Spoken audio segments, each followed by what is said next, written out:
goal, number 31, Clint Irwin. At D, number 8, Jamal Jack. At defense, number 18, Sam Rabin. At defense, number 4, Ibrahim Yarrow. At defense, number 3, Ismaili Jerome. At midfield, number 22, Jordan Schweitzer. At midfield, number 6, Ronnie Agueta. At midfield, number 44, Jordan Burt. At forward, number 20, Quasi Donsu. At forward, number 9, Cesar Romero. At forward, number 9, Andre Shojinsky. We'll be back with the starting lineup for your Roughnecks.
Ladies and gentlemen, on your feet for your Tulsa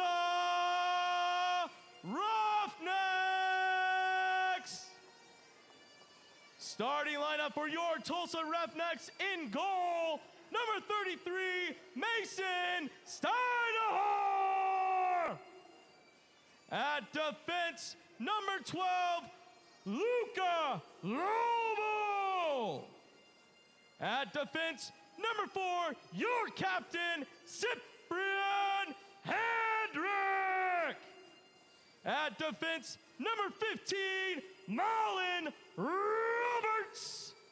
At defense, number 2, Moses McKinney.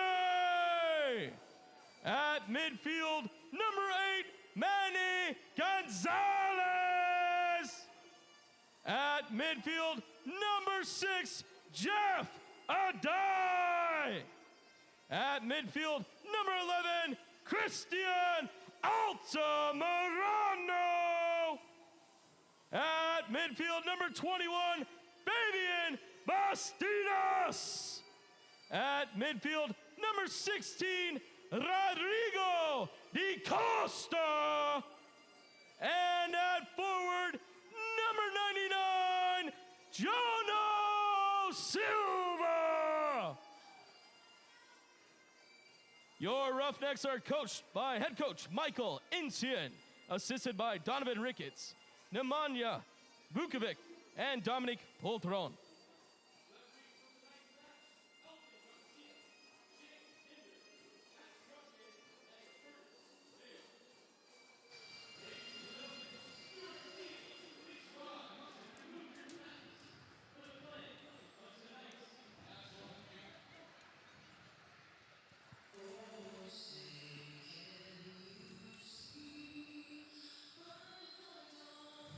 All right, welcome into downtown Tulsa, where tonight we get set for the Tulsa Roughnecks FC and the Colorado Springs Switchbacks FC. And we'll bring you all the latest information when we come back from this break, next live from downtown Tulsa. I was at my yearly checkup when I was 12, and we went and got x-rays, and she diagnosed me with scoliosis, and we needed surgery as soon as possible. Tell us about it. Took their time with us, they answered questions, it was very encouraging. Dr. Clark helped me see that there is life after spinal fusion. Just because your spine is fused doesn't mean that you can't do what you love to do.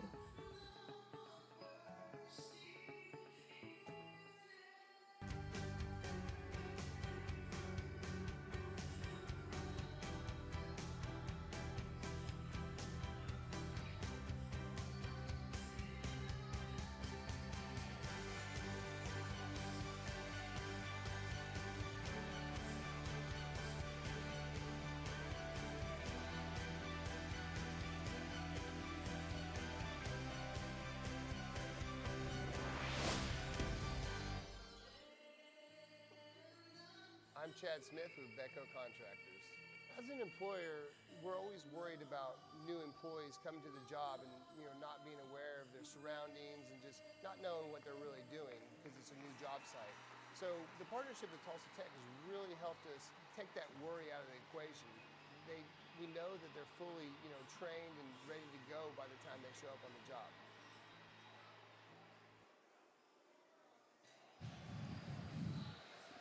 All right, welcome back to downtown Tulsa here, live at One Oak Field on a weeknight.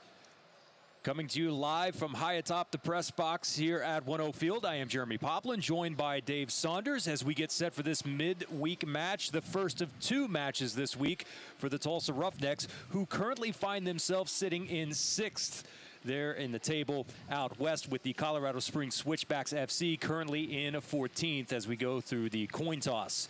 Should be one outstanding match tonight, and you see one of the players that we wanted to highlight here in the early going, and that is Jordan Burt, wearing 44 tonight, the captain, and sporting the, might I say, awesome mustache. The mustachioed Jordan Burt. Congratulations to him. Over 10,000 minutes logged in USL. And Dave, what a weapon that he has been so far here for the Colorado Springs Switchbacks FC in 2019. Yes, good evening, everybody. Welcome into One Oak. Yes, what a great player Jordan Burt is. 3 goals for them, slotted home a really nice penalty in the 2-2 creditable point at Portland Timbers 2. And he's one of those players that can play in the midfield or the defence.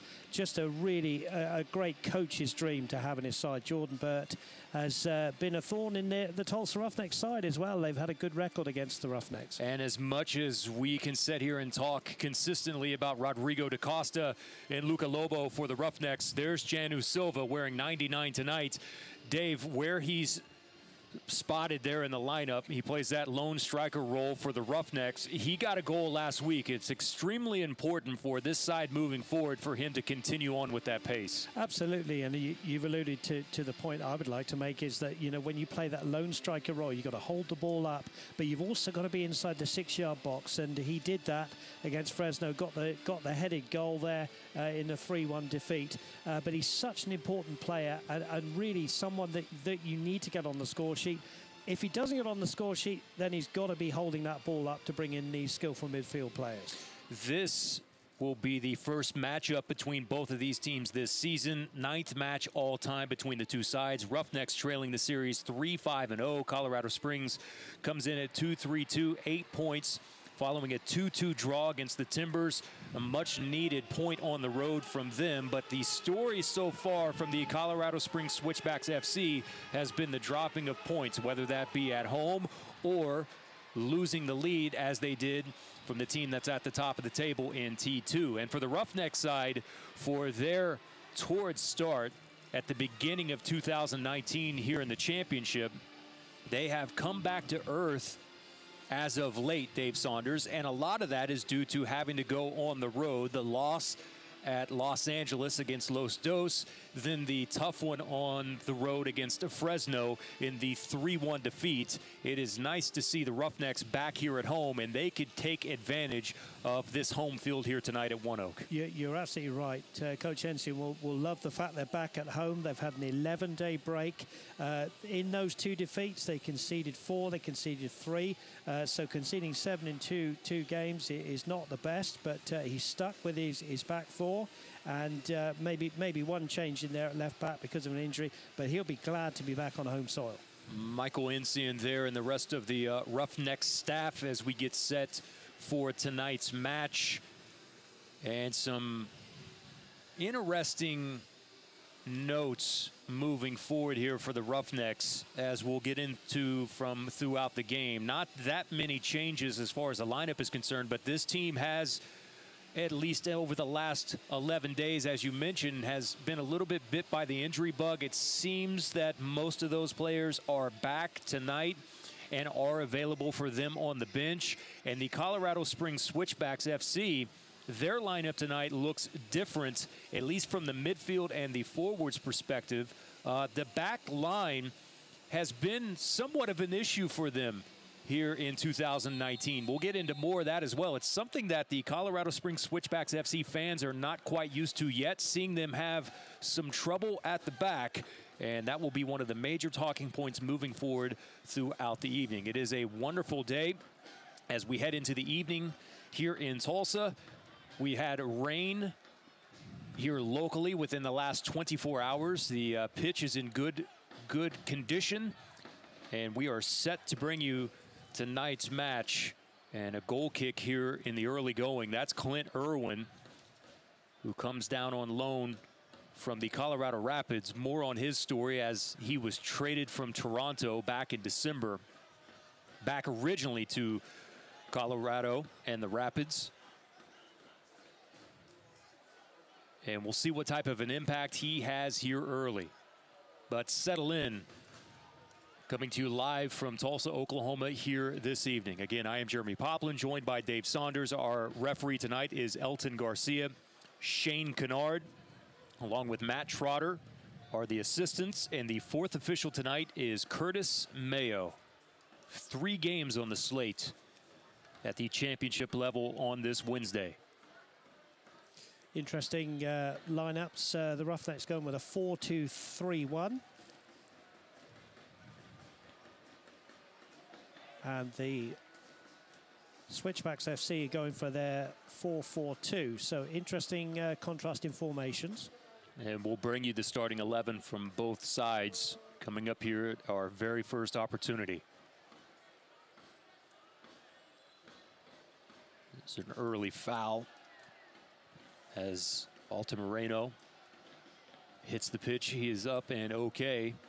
Tulsa now will start from their back line. There's DaCosta with his first touch. An important piece that he is and has been to the Roughnecks so far. Tied for the league as far as assists are concerned with 5. Long ball running onto it now from the byline. Cuts that one back towards the penalty spot. Comes off of the defender, and now the Roughnecks have their very first corner of the night. Yeah, it was a good ball from Manny Gonzalez, and I was going to say it's a big night for him. Hasn't had many starts. He looked good in pre-season, but hasn't had many starts. A big night for him alongside Jeff Adai with the holding 2 midfield players there. Red Crown Credit Union corner kick. First opportunity. Roughnecks have been dangerous off set pieces the entire year. This one headed straight up into the air towards the penalty box, and Colorado Springs Switchbacks FC will come the other way and quickly go to the opposite end in transition. There's a young man that we will talk a lot about tonight. Andre Shinyashiki. And the referee is now calling for some assistance as we see the athletic trainer head their way out to the field. And let's take a look at this opportunity now to see that starting 11 from both sides. See there the captain, Cyprian Hedrick, make his way over, and that's a It's a rather daunting sign here in the early going there with having Malin Roberts already needing some assistance. Looked like he got, what, caught in the eye, Dave, there to his left eye? I think so, and the referee quite rightly bringing play to a halt because there must be a blood injury there. So we're going to see. Yeah, looks like right above. It's tough to see from this side, on that side of the camera angle. And now we'll give you a look at the starting lineups here tonight. Start first with the Colorado Springs Switchbacks FC. There you see Clint Irwin in between the posts here this evening. That back line with Jack, Rabin, Yarrow. Midfield there with Burt, who's been interchangeable from the back line through the midfield so far. And a guy that they had a lot of expectations on, and Cesar Romero had a great opening week, but so far hasn't necessarily lived up to those expectations. No, he's got one goal this season, hasn't he? But he's got the start tonight, the number 9. And big night for him. He's playing wide on the left-hand side, as I said, in this 4-4-2. Quite an interchangeable lineup, though, I'd say, from the Switchbacks FC tonight.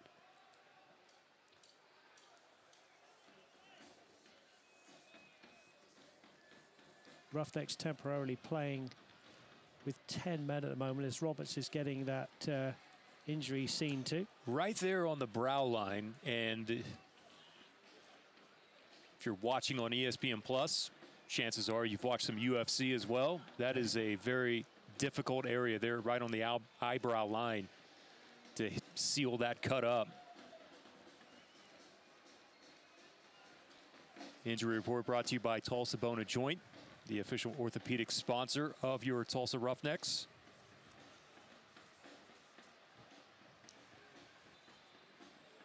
Throw in now directly in front of the bench of Michael Encian.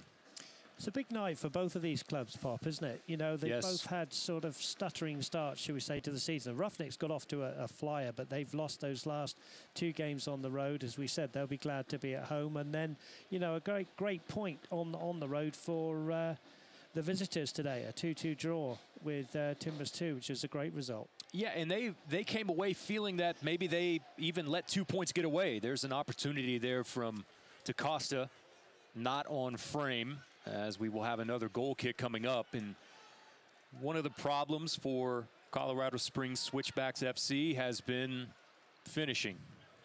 And that has been a consistent issue so far here in the early going.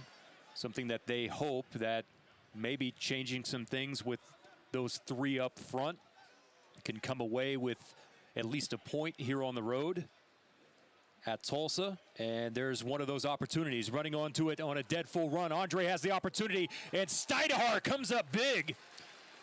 A big save there from Mason Steidehar to turn away the Switchbacks here, and it was a full-on sprint on that running ball.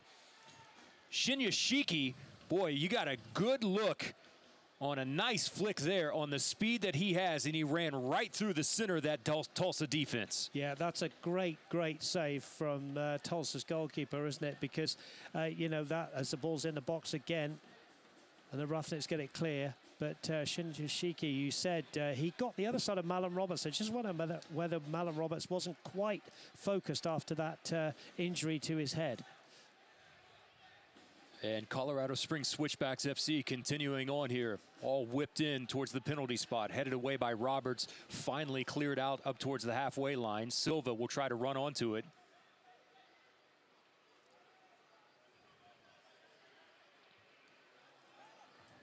Somewhat of a ragged start here for the Roughnecks. This is an area that, even though Colorado Springs Switchbacks FC hasn't had the best luck at finishing so far, they have still been in a very aggressive side, and we're seeing signs of that here even into the 9th minute. Yeah, and I talked about formations earlier, 4-4-2. You know, it's very quickly becomes a 4-3-3 with them, and they are attacking. And if you're the home coach, Coach Ensign, you do not want to see one-on-one with the keeper again. You know, just got the wrong side from the Roughnecks point of view. DaCosta picks his pocket, slips it inside the box there. Trailing runner there from Silva, had an opportunity at it. Ball is still free. And then a tough tackle there, but the referee says play on. Had the whistle up for a moment, thought that he might make that foul call there on Cyprian Hedrick, and the Roughnecks are fortunate, but now a turnover there in the center circle and a foul. More than likely a makeup there as a die got whistled, but we're already seeing Shinyashiki and the type of impact that he can have as we take a look at the starting 11 now for the home side and the Tulsa Roughnecks. Steidhar in goal. There's Lobo, one of the league leaders in goals. Hedrick, Roberts, Janu Silva up top, and a guy that we thoroughly enjoy that is key, that may not get called a lot tonight, but Jeff Adai is very important to the Roughnecks. He is. He's one of those players, number 6, playing in the number 6 position, if you like, you know, sitting in there with Manny Gonzalez as the ball comes into the box. But he is a really good player, and he's so good that you don't notice what he's doing half the time because he just does those jobs that some other players don't want to do.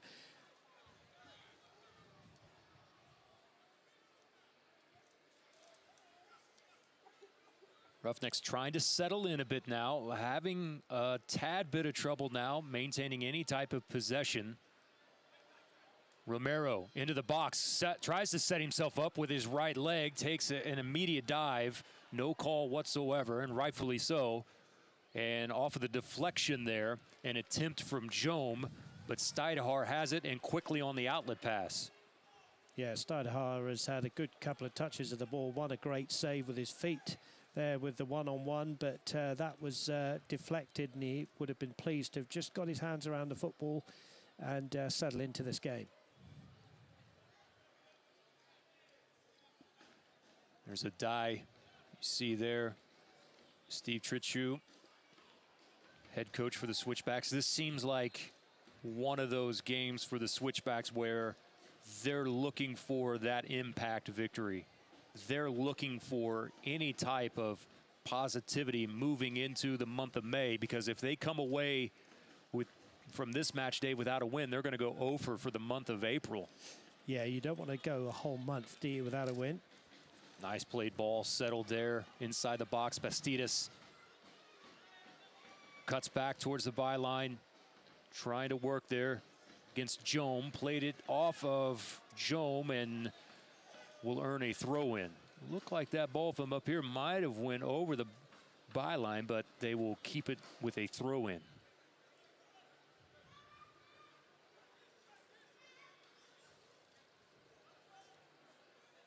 Silva.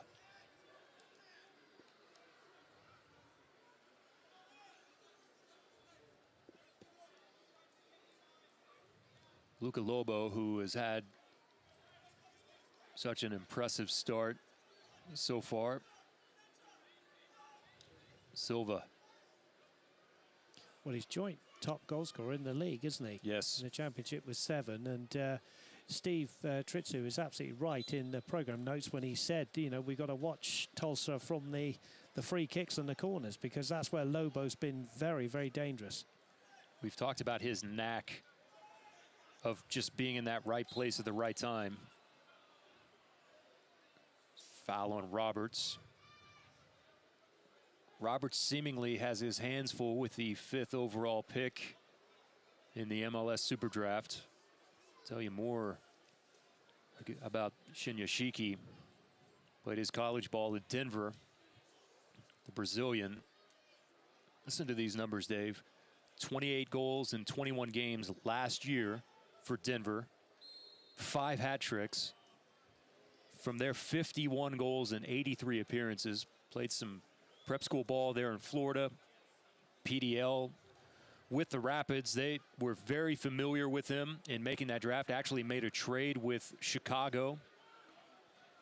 Sent them $100K as well as part of that trade from 15 and 5.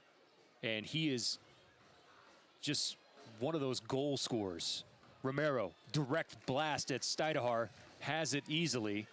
And you're starting to see signs now a little bit more of Cesar Romero from Colorado Springs Switchbacks FC, and that's exactly what they want out of him. and what they signed him for. Yeah, what they signed him for. He's playing wide on the left, and of course he'll be a great foil for Shinyashiki, as you say, with those numbers. We've already had a glimpse of what he can do, but for a good save, it would have been 1-0 to the visitors.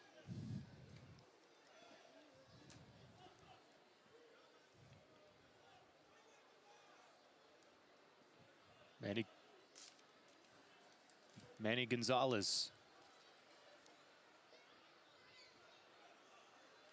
at his first touch of the night so far, trying to somehow find it and fit its way to Silva. They do. Altamirano cuts through that back line, still able to keep control of it.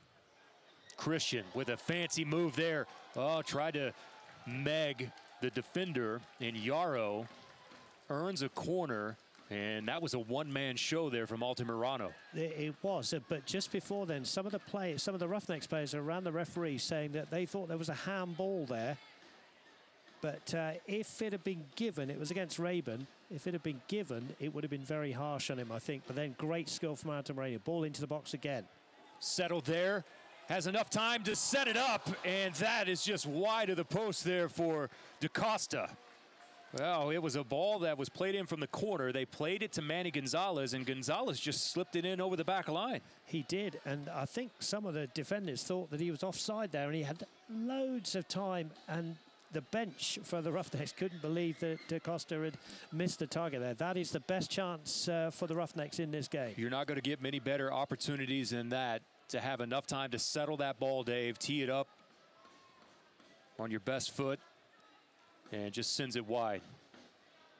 Now a long ball looking for Silva.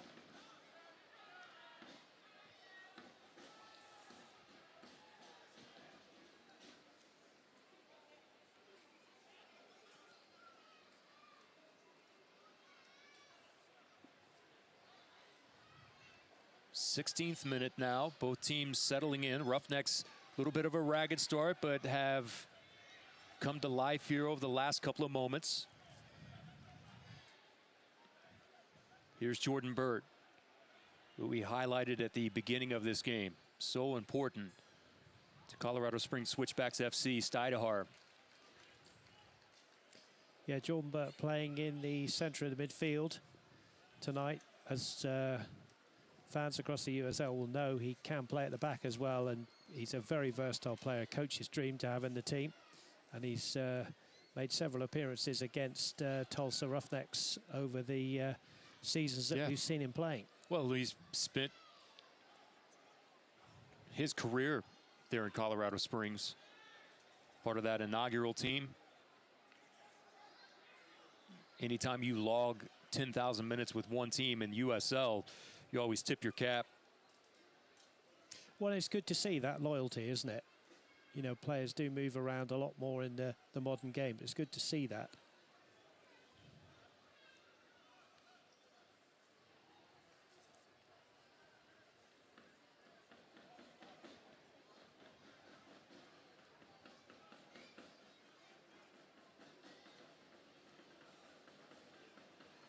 Mallow Roberts on the ball there. Seems to be okay after that cut to his eye.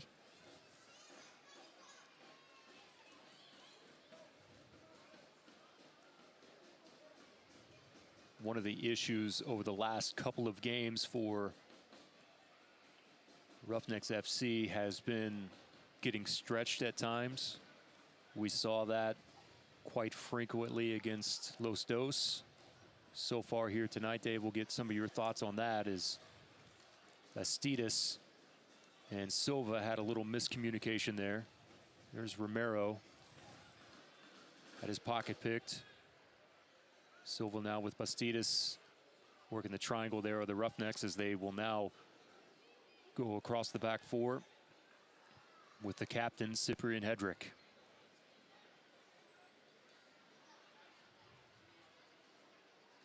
Yes, I think it's interesting that Coach Ensian has really settled on a back four.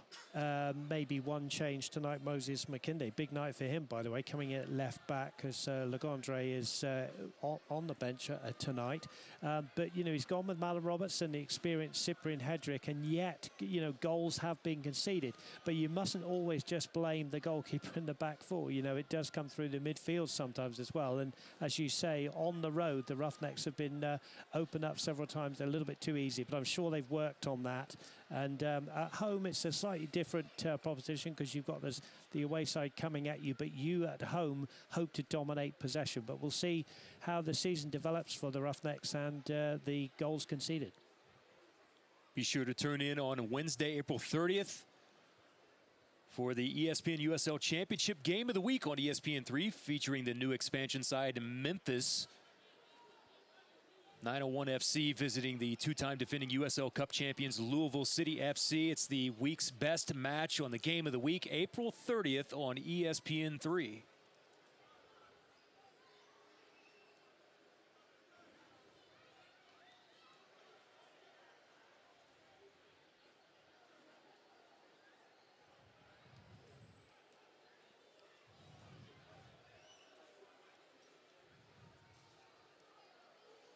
There's Silva, what he has become well known for.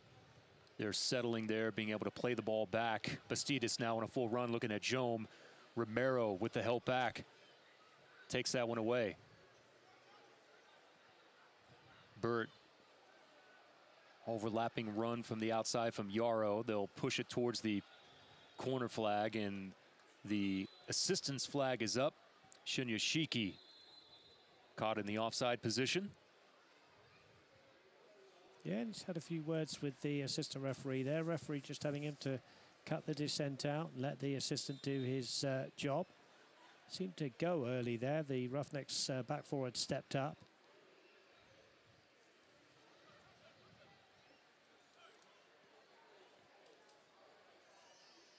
Dave, you mentioned the consistency of having that group for the Roughnecks, and there was a little bit of a hiccup in that with Fresno and Lobo, who's been known on that right-hand side, actually went and played on the left-hand side due to just having a knock or two in the week after the Los Dos game.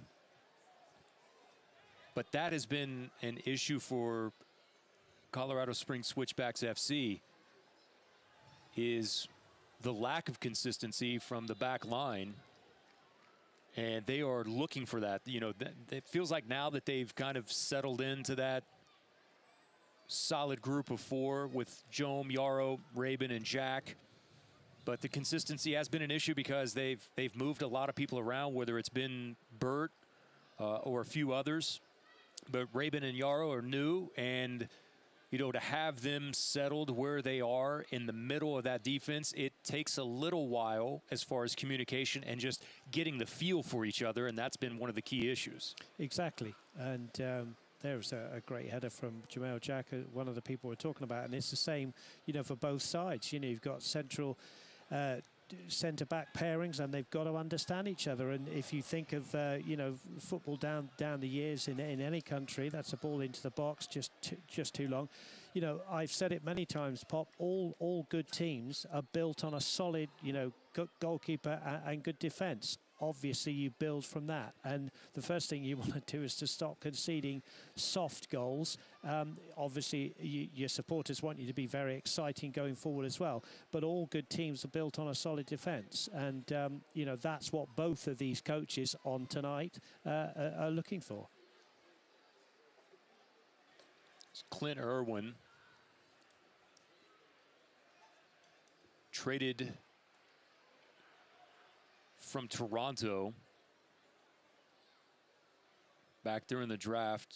They traded a second-round pick, 39th overall, did the Colorado Rapids. There was a foul that will be in favor of Colorado Springs Switchbacks FC. They got Cyprian Hedrick there with the foul, working against Donsu. Yeah, it was a good battle, that, wasn't it? And I think Cyprian just sort of looking at the AR and said, well, what did I do wrong? I think he slipped a little bit. We'll see it here. But maybe, you know, he had his arm over him, didn't he, Donsu? You know, just to pull him back. So I think, you know, the AR very, very animatedly sort of nodding his head saying, yes, you did foul him. danger here for the Roughnecks. Good for the Switchbacks FC with this attack here. 24th minute. Jome, left-footed ball there into the box. That one is over the top of the crossbar. Got a piece of it, and it looked like it came off of maybe the back of the shoulder area. Now they're going to say that's actually a corner, so we have a Red Crown Credit Union corner kick coming up here for Colorado Springs Switchbacks FC, and they will go short. Jome. Knocked away there. Roughnecks will keep it on the foot. Trying to push everyone forward now. Splitting there. DaCosta is 2 switchback players.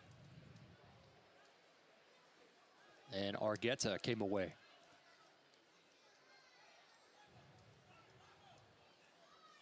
Romero.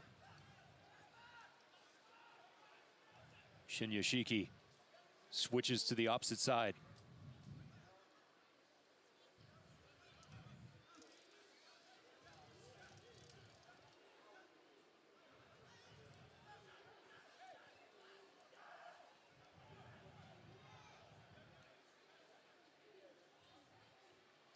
Both sides have had, one decent attempt on goal. Other than that, it's been, a relatively quiet, yeah. Yeah, relatively quiet. Chess match, bit scrappy in the midfield. Here's another opportunity. Settled there by Romero. Did he keep it in? No, he did not. The assistance flag is up on the far side of the field. Romero blasts it off the post anyway. But, it's a good midfield battle, isn't it? For the Roughnecks, you've got Jeff Adai and Manny Gonzalez, and you've got the Switchbacks FC there with Agata in there, the number 6, the holding midfield player. And also, of course, Jordan Burt we talked about. So it's a good battle in the middle of the park, isn't it? That's an unfortunate giveaway there on the ball from Jeff Adai. Can't have many of those on either side as that one cleared sent skyward up past the halfway line. Sent back to Irwin.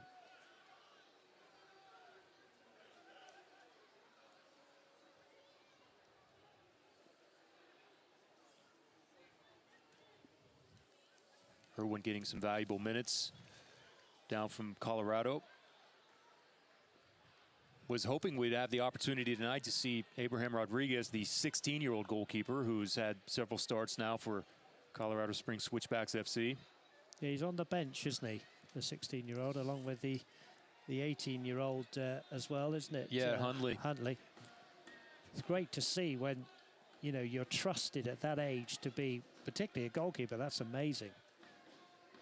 I was trying to put myself in his shoes earlier today, thinking about, when I was 16, and the last thing that I don't think I would have been anywhere even remotely close to being mentally prepared at that age to have that responsibility in a professional setting the way that Rodriguez has. And they had a few issues. Some of those were lackadaisical passes back to him, and he had a few issues as well, as expected as a 16-year-old, but the future is extremely bright for the youngster. Absolutely right. Altamirano with a turn. The ball forward. Curling ball towards the back post. Bastidas settles now. Has several options. Manny Gonzalez. And cleared out of the box by Jamal Jack. DaCosta. Altamirano. Left-footed ball looking for Silva. Jack comes flying through, though. Altamirano almost got the turn. They're working on Rabin.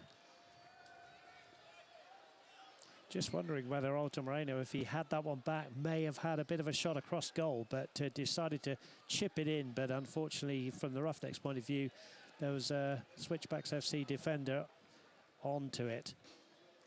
See here on the replay, Tankersley Food Service replay. Actually, that was Bastidas, so I apologize. You heard some of the fans maybe give a shout there. They thought that there was maybe a little bit more contact. I think it would have been very harsh on the defender if the referee had pointed to the spot there. Extremely harsh. Jamal Jack, by the way, has 3 penalties alone called on him so far this year.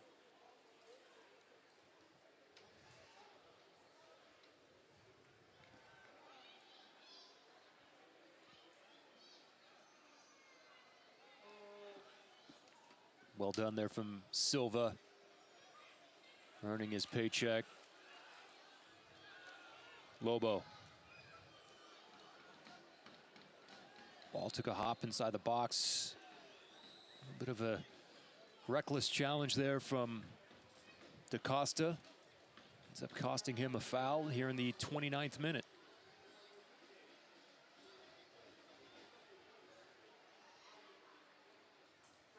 Six-year vet Clint Irwin. There's an interesting note on Irwin, Dave, and when he was traded from the Rapids to Toronto 2015, he was coming off an all-star year. And then spent the majority of his time there on the bench in Toronto. It's a rather wishful attempt there from almost near midfield. And I'm sure someone like the young Rodriguez is going to benefit from Irwin's experience, isn't he? You know, you've got somebody there who's done it for a few seasons and, like you say, you know, has got a few accolades to his name. And there's Rodriguez who can learn a lot from him. And I'm sure there's lots of encouragement between the goalkeepers. Goalkeepers tend to be stick together, don't they? They often kind of do their own training together and they get to know each other pretty well and support each other well. Well, and depending on how long Irwin is down, I think that's a moment where Rodriguez has to try to soak up as much as he can from a guy that's played at the level that Irwin has now.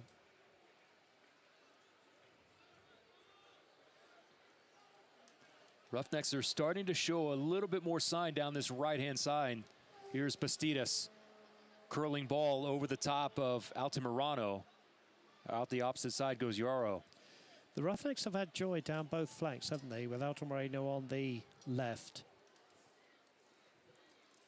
You know, they've had some good opportunities. They're getting in the you know, the balls into the box. Bastidas has done well down the right, so it's given the Switchbacks FC defence something to think about. And Janu Silva, of course, waits in the number 9 position with DaCosta in behind him. It's a good balance for the Roughnecks. Bastidas settles this one. A runner coming through. Oh, and a missed hit from Luca Lobo. Lobo's hands immediately went to his face. Ball not out of the box quite yet. Silva still trying to fight. And a foul on Silva against Argueta. But that is twice now that the Roughnecks have had an opportunity point blank and have come away with nothing. Well, Fabian Bastidas, I was just making a point in commentary, has had a lot of joy down the right-hand side, and I think his mate Luca Lobos would love that one back because it was fed in beautifully to his path and he just didn't get the connection on it that he would have liked. Should have been 1-0, really. So far, possession rate heavy-handed in favor of the Roughnecks at 65%.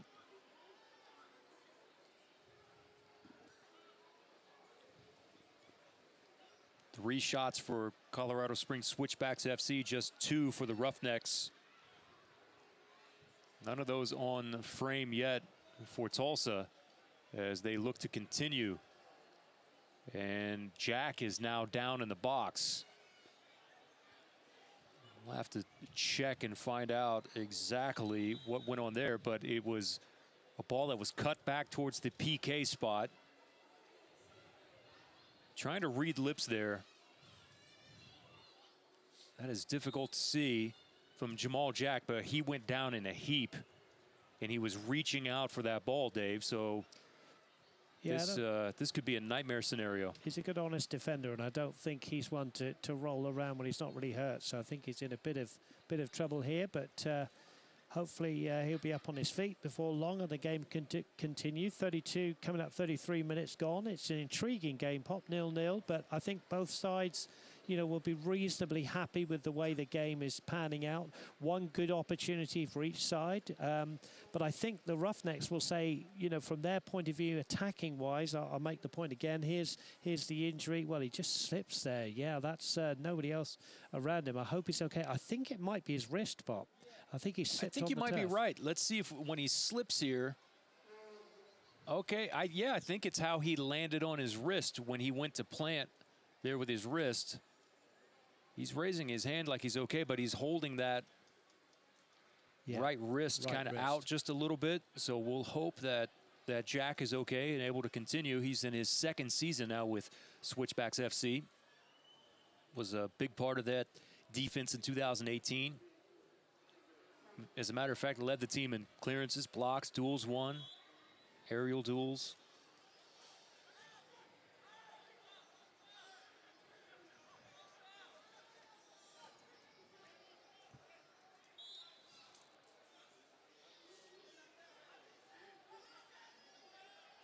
Assistant pointed in the favor of Colorado Springs here as we enter the 35th minute.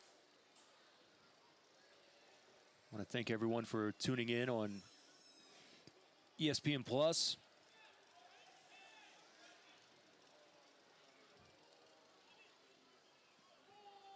Yeah, good to have you in here in downtown Tulsa on a nice night for soccer weather-wise, isn't it? I mean, it's not too cold. It's certainly not too hot. Schweitzer, Red Crown Credit Union. Corner kick coming up. Shinyashiki. Steidhar. That one went just wide. I think that's one that he'll say he had covered. Sometimes you wonder with keepers whether they really do have it covered, and they're glad to see it go past the post. It was a bit awkward. I think awkward is the word, but I think he will say, yeah, I had that covered. My angles were right. I'll say this, it looked more awkward live than it did on the replay. There you go. Of course, Mason has one of the best stories. 21 years old. On loan from Orlando City. Signed as the 4th homegrown player in Orlando's history.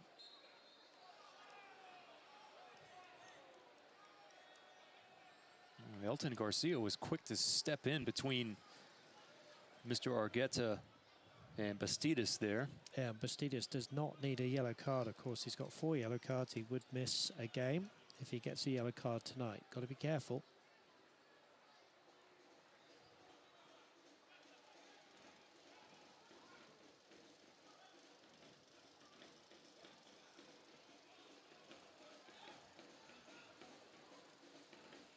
Out wide from Argueta, Yarrow. Step over, and not quite sure what was running through Yarrow's mind in that moment. Goal kick coming up, and for those that are not aware of Mason Steidhar's story, was at one point the number 4 ranked player by Top Drawer, under 23 academy team there with Orlando, and then was diagnosed with localized Ewing sarcoma in 2017, spent all of 2018 on the season-ending injury list, finished his cancer treatments last year, got back to 100%, and they didn't think that there was going to be an opportunity for him to see the field at all so far this year, so they sent him on loan to get him some minutes. And with the injury to Sean Lewis, who is nursing a quad injury, as Sip is now down, it worked out for Steidhar, and that is just right there. Donsu running over Cyprian Hedrick. Looks like he caught a knee. He's going to be all right.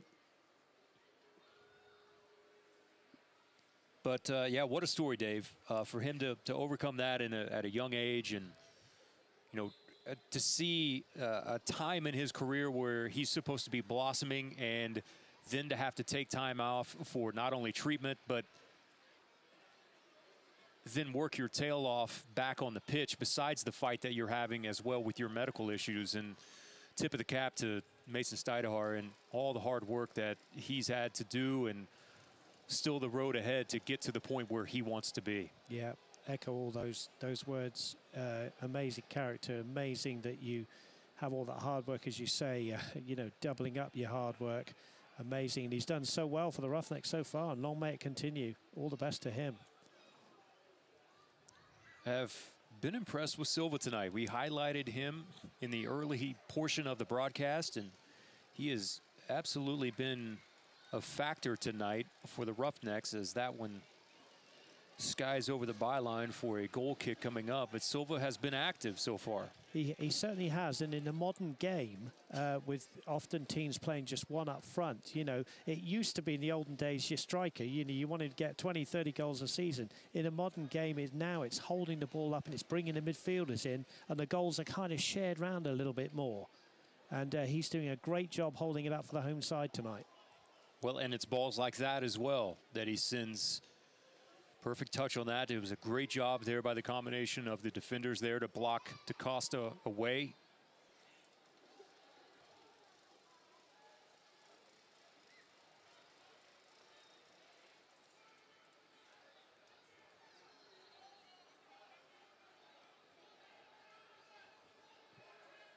Roughnecks have done a better job of closing up some of those alleys at the back that have given them issues at times. Colorado's been good, by the way. That one comes to wins. It's Silva off the crossbar. Oh my goodness, another missed opportunity for the Roughnecks. As we'll get a look at that one on the replay.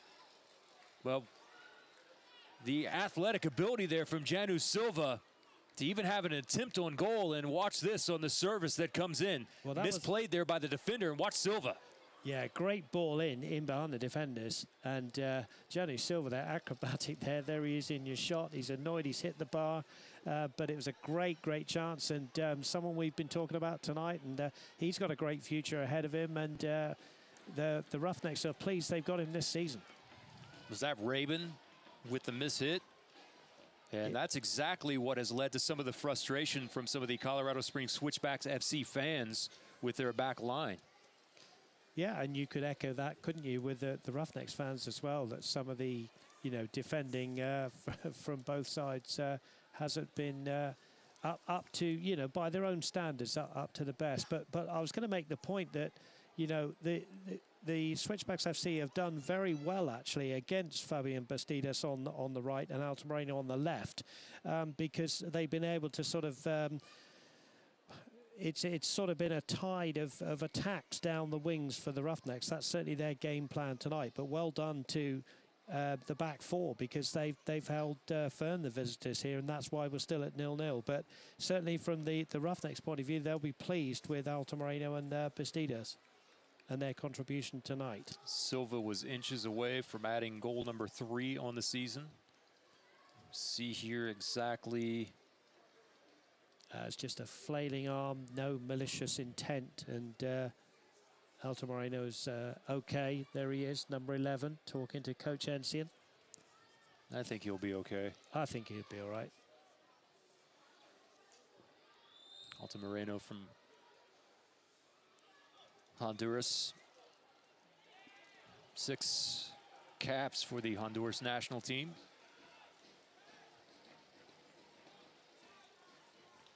Three goals so far this season. First goal of the season scored by Alto Moreno, and has started every game for them so far. Here in the 43rd.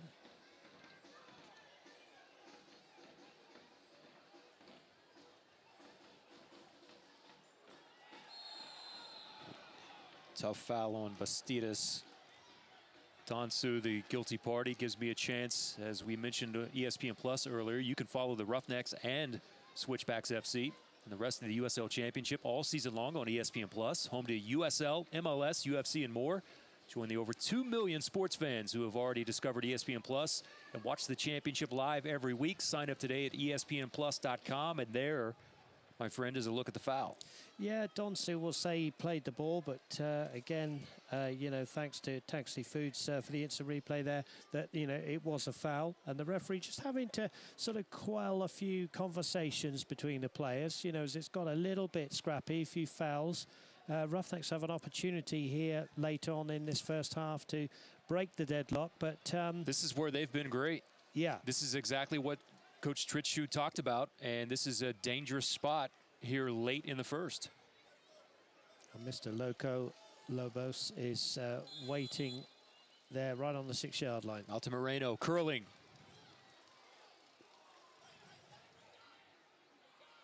And that'll be a foul from behind. Easy there in front of the assistant, as Roberts is the guilty party. Yeah, a couple of hands in the back there.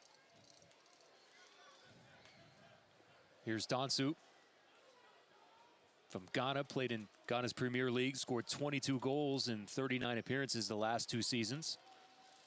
Under 23 national team as well for Ghana. Coming into tonight, had played 95 minutes.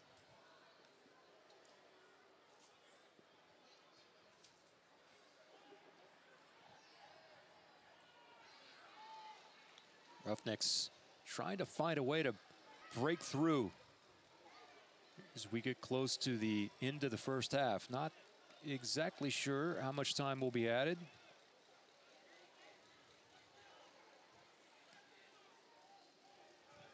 We should have at least 3 after some of the injuries that we've had so far.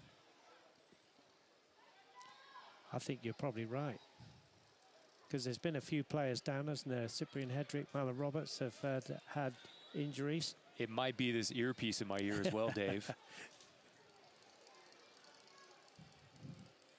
We talked about it in the beginning stages, but bravo to Jordan Bird. Not everyone can pull off the mustache look, but well done, my friend. Now they've added 4. Well, the earpiece lies as well. That's Silva who took a knock from behind. That has been an interesting battle. And now this is also where a die has to be a little bit careful, because there was a little extracurricular activity after that. And he was caught up with Schweitzer afterwards, after the whistle had already blown. But the foul will be blown there just right on the edge of the center circle. And now the referee wants to check and make sure that everyone's okay. But it's, and we'll get a watch here on the replay. And that's Jack just going up to challenge Silva. There it is right there at the tail end as a die comes through. But I wanted to point that out because Silva has essentially had a living tonight being able to settle those balls with his chest or his head. And at some point, Jack has to come up and challenge him, and that's exactly what he did there. Yeah, and, you know, some players are masters at that, and masters at getting free kicks. That's good. DaCosta curling ball. Jack got to it first. They wanted to quickly go with the throw. Easy there from Irwin. And I think, you know, sometimes we're very quick to criticize officials, but I think this referee has been extremely good, Pop, because there's been a few niggly fouls, but he hasn't produced a card. And I think he's managed the game extremely well by talking to the players. Now, there might come a time when he has to say enough is enough and somebody will get the yellow card. But I think he's done extremely well in this first half. Yeah, I agree with you. Elton Garcia has had a good first 45 so far. And the story of the first half will be missed opportunities. Several for the Roughnecks and 1 for Colorado Springs Switchbacks FC.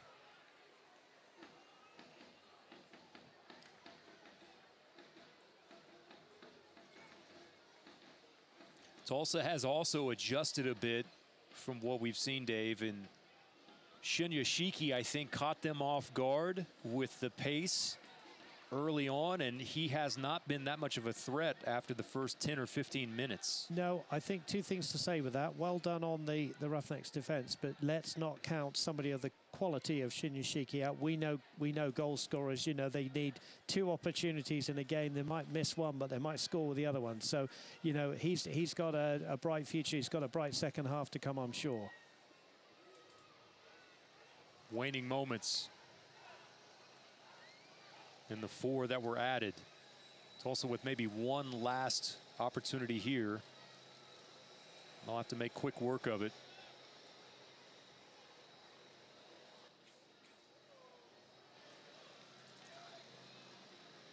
Foul there given as Dansu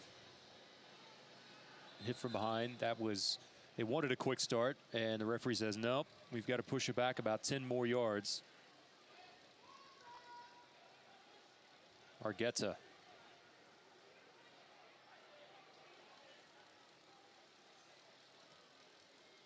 Schweitzer had the double little stutter step there. That's why that ball was sent in that direction, stopped his run. Silva now. Adai. Unlucky there from Adai, looking for Bastidas.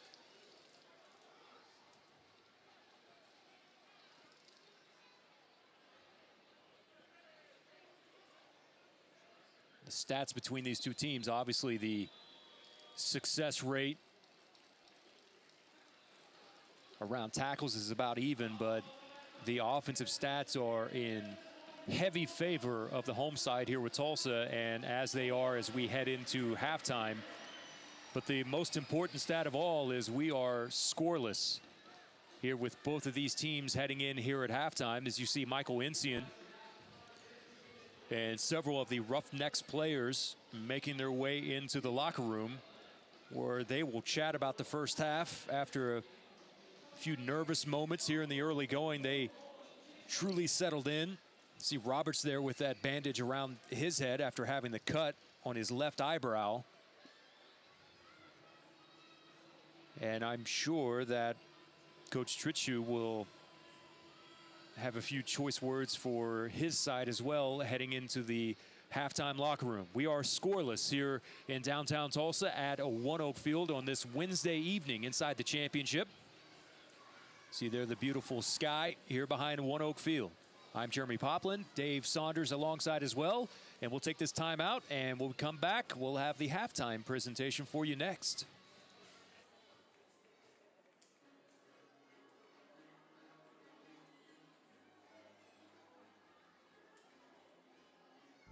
With scoliosis, we needed surgery as soon as possible. Tulsa Bone and Joint was very compassionate.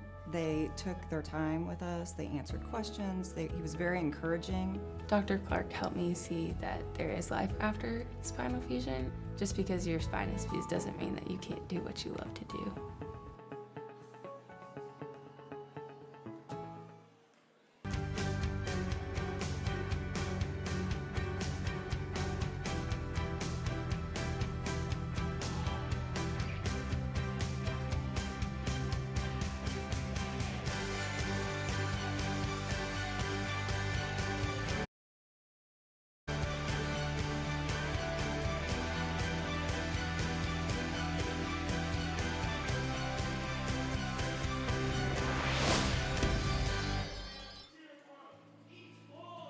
I'm Chad Smith with Becco Contractors.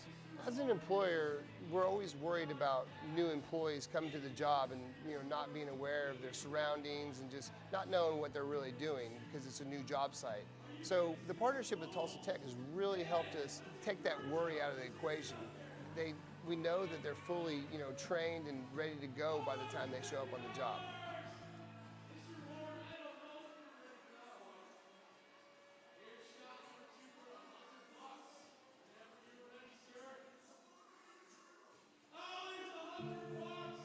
What does it take to be a champion? Skill, strength, vision, an unrelenting desire to prove your worth week in, week out. An army of fans behind you screaming your name. And sometimes just a bit of luck. For 631 games over the course of the next 9 months, 22 players will step on the field to answer the question, why will it be you and not them? And the 36 teams, from the champions of yesterday to the challengers of tomorrow, only one will be right.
Flemings, around 1, around 2.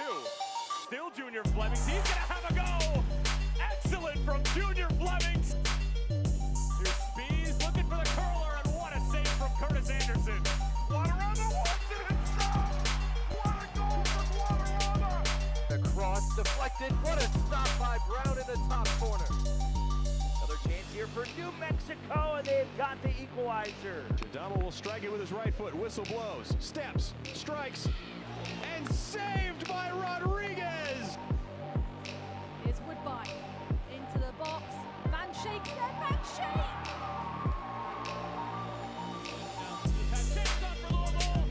And again, Ellen Irving grabbed the game by the scruff of the neck as Ben Spees lets one fly and drills it like a Flangsdorf header. That's where Louisville wants to attack. Shooting and scoring. It's saved by Caldwell. Collier. Yes! Knock back towards Spencer. Brilliant finish.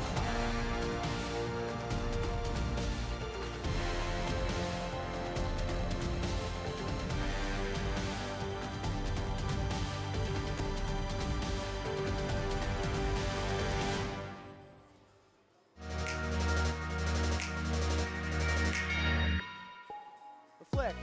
Could it be 2? Yes, it is. That's Hellman. Here's Banks. Banks from distance, and that's knocked away. Gallardo. At the top of the box, Lee gets a touch, still driving and sends it, and into the back of the net. It's like Joe Gallagher took almost on the entire defense there. Stand left for the shot.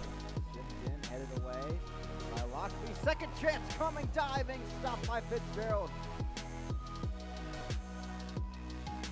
Minnesota and with Jacksonville. Nunez, and that finds the side of the net.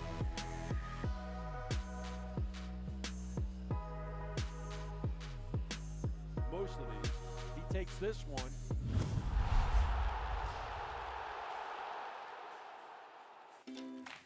How was school today? Mrs. Smith, what are you doing? Recycling. You can't put plastic bags in the blue recycling cart, but you can recycle this milk jug. You can recycle stuff from all over the house. You can recycle this empty box. What about these hangers? Just aluminum and steel cans, paper and cardboard, plastic bottles and jugs, glass bottles and jars. To learn more, check out TulsaRecycles.com.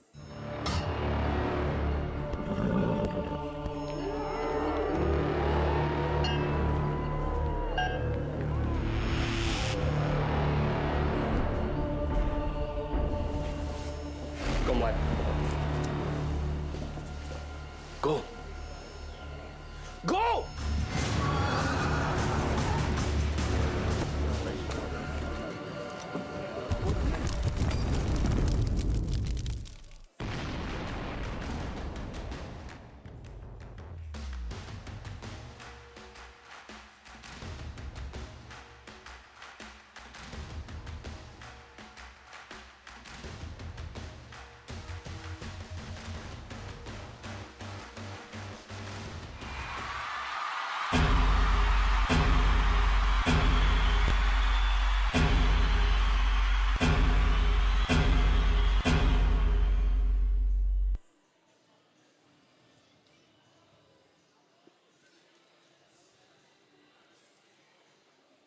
All right, welcome back.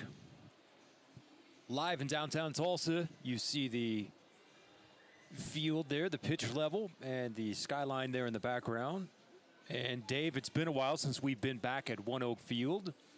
And some of the storylines there from the Roughnecks season here in USL Championship. Steidehar and his debut following cancer. We kind of chronicled that story, but the young man who at the age of 21 who was diagnosed with cancer in 2017 and spent all of 2018, battling that cancer to come back and to officially go on loan from Orlando City.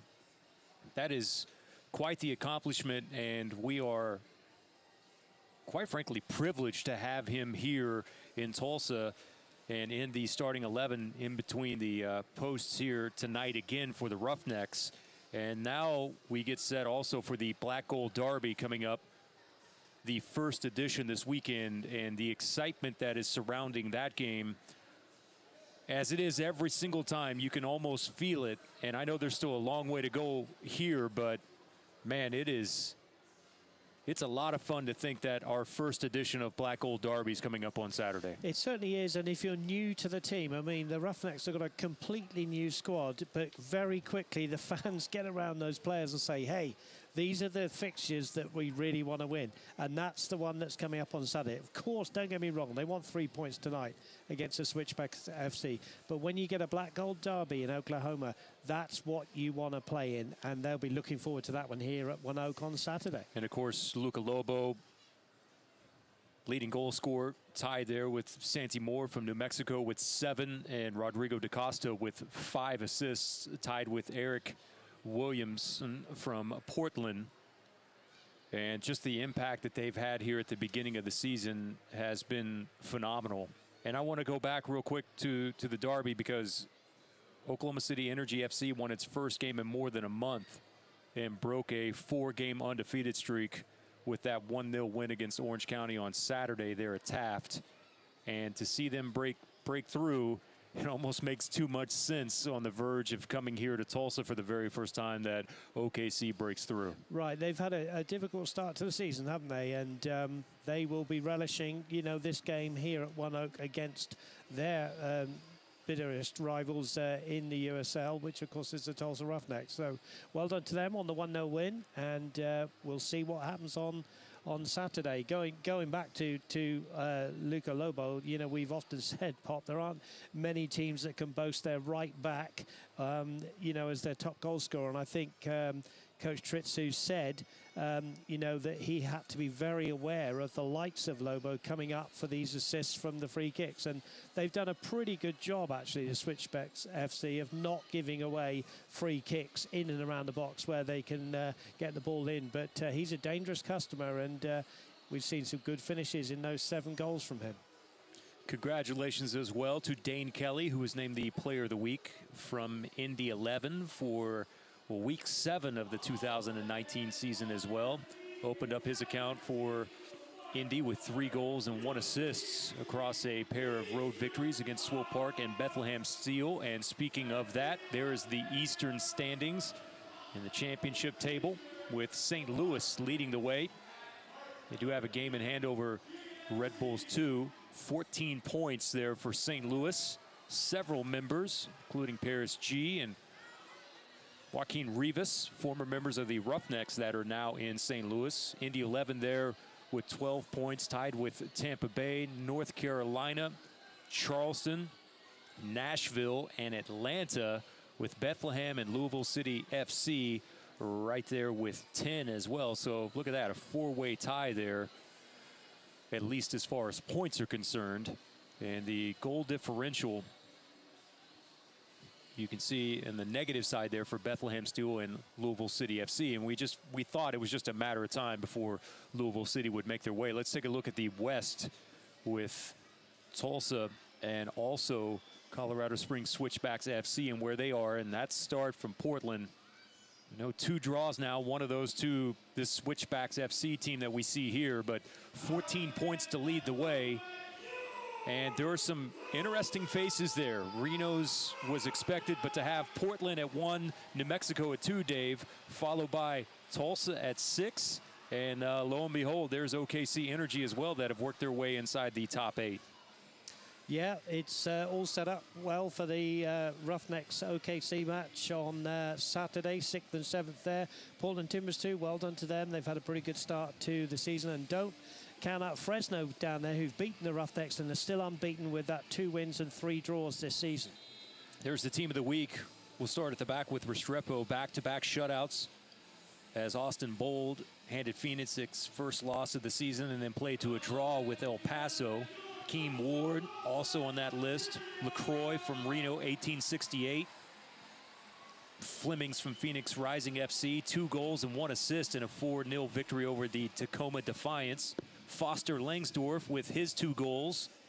Portland Timbers 2, Dane Kelly, of course, and Brian Gomez from San Antonio FC scored a brace for San Antonio in its visits to Real Monarchs SLC.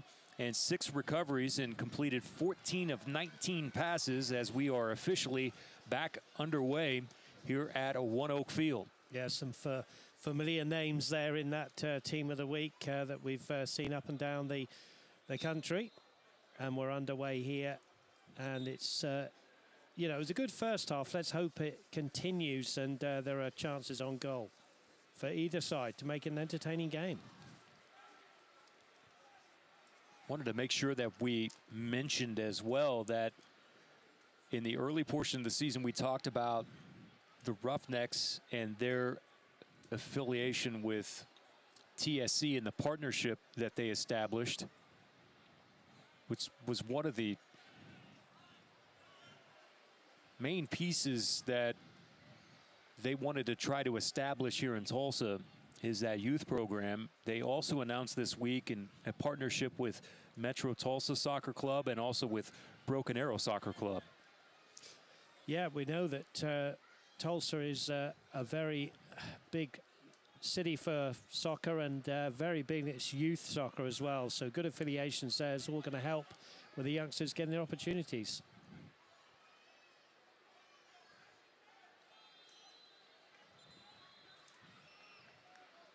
Now we've got another injury down there. I think it's McKinday, isn't it? Is it? I think that Altamirano. But one of those off-the-ball things that, you know, no malicious intent, I hasten to add. No, you're right. But I don't know quite what his problem is. He's okay now. Referee has to stop the game, but it was a free kick given to the Roughnecks anyway.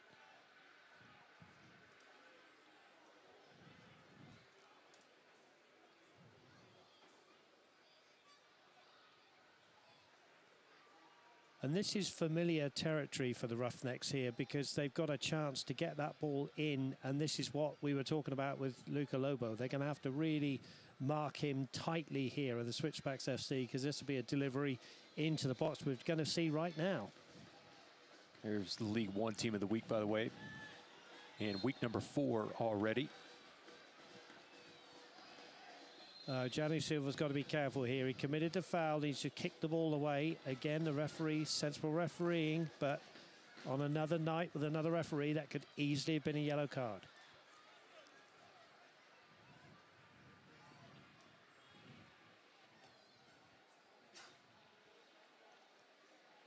Again, sensible refereeing, managing the players extremely well.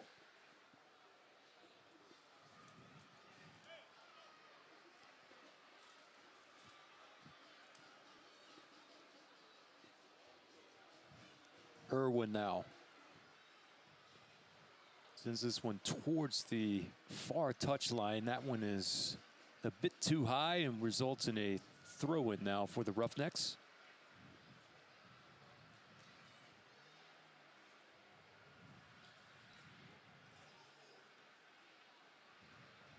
Hedrick just tries to punch that one forward, and Shinyashiki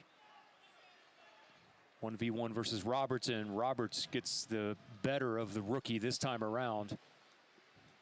By the way, Shinyashiki is 5th as far as minutes played in the MLS from rookies so far this season. Yeah, he looks a good player, and again, he's very, very quick. He got in behind Marlon Roberts there, and just showing how quick he is. But then Marlon Roberts managed to just get in there and control the football away from him. Well, the Roughnecks are pleading their case for a card there on Argueta. That was Bastidas who was taken down from behind. Yeah, it's a part of the game I don't like when any set of players gets around the officials, tries to get cards. You know, I thought they were going to cut that out a few years ago when players were sort of holding up, you know, telling the referee to show a card. I wish they would just let the referee get on with it. He's done well. Altamirano, curling ball. Really no threat of danger there, as Irwin now will have the goal kick.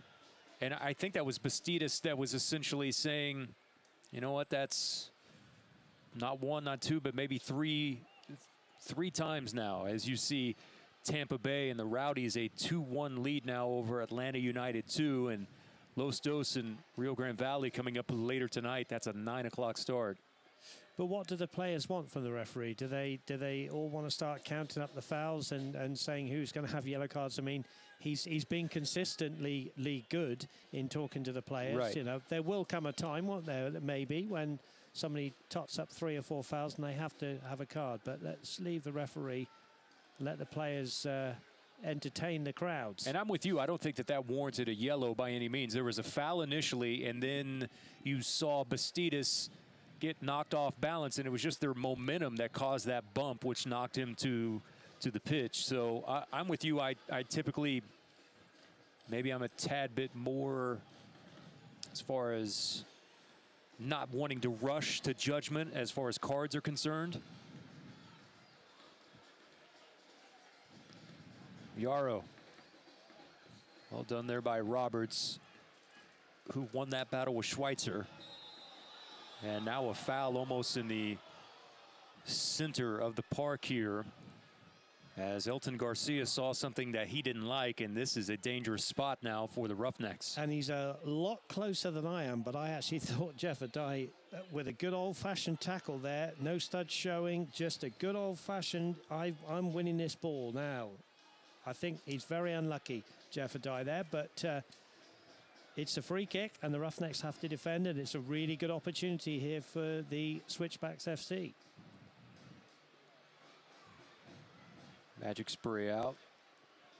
See there, Hedrick kind of directing traffic. Adai, the guilty party.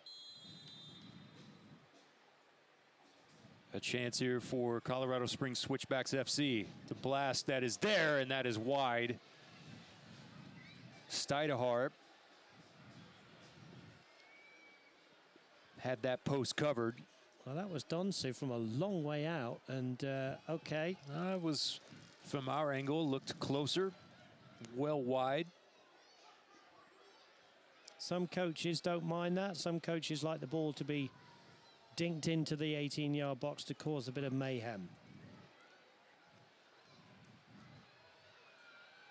Mason, service forward, headed on there. Here's Silva that has a chance to run onto it, has Jamal Jack there with him. Great defending from Jamal Jack there. Really experienced defending, just using his body, using his shoulder. And Janu Silva likes a physical battle, but Jack certainly won that one. And that was good quality defending. It's been a good battle between those two. We saw the foul earlier. There's almost a disaster for Colorado Springs Switchbacks FC. Rolled wide of frame. Clint Irwin was almost caught off guard by that one, off of the deflection. Roughnecks showing signs of maybe a little bit more of a higher press now in the early going. They had really settled into those lines and kind of packed it into their own defensive end at times during the first half.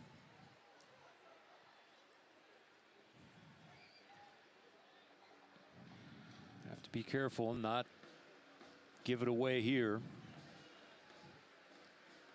I think both coaches will try to leave the 2 11s they've got out there as long as possible, Pop. You know, obviously if there's an injury, they've got to make a change. But here's Donsu just not able to get anything going there. But I don't think they'll want to change this at the moment. Of course, there's two ex-Switchbacks players on the Roughnecks bench who'd be itching to get on and play against their old teammates. Altamirano had loads of space. Argueta had to track back in a hurry. That was a great outlet from Steidehar.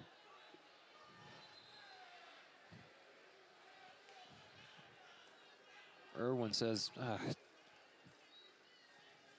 we have to have some of that. Can we just stop that now? Yeah, again, it's Mr. Bastidas. He's got to be very careful. Goalkeepers don't like that.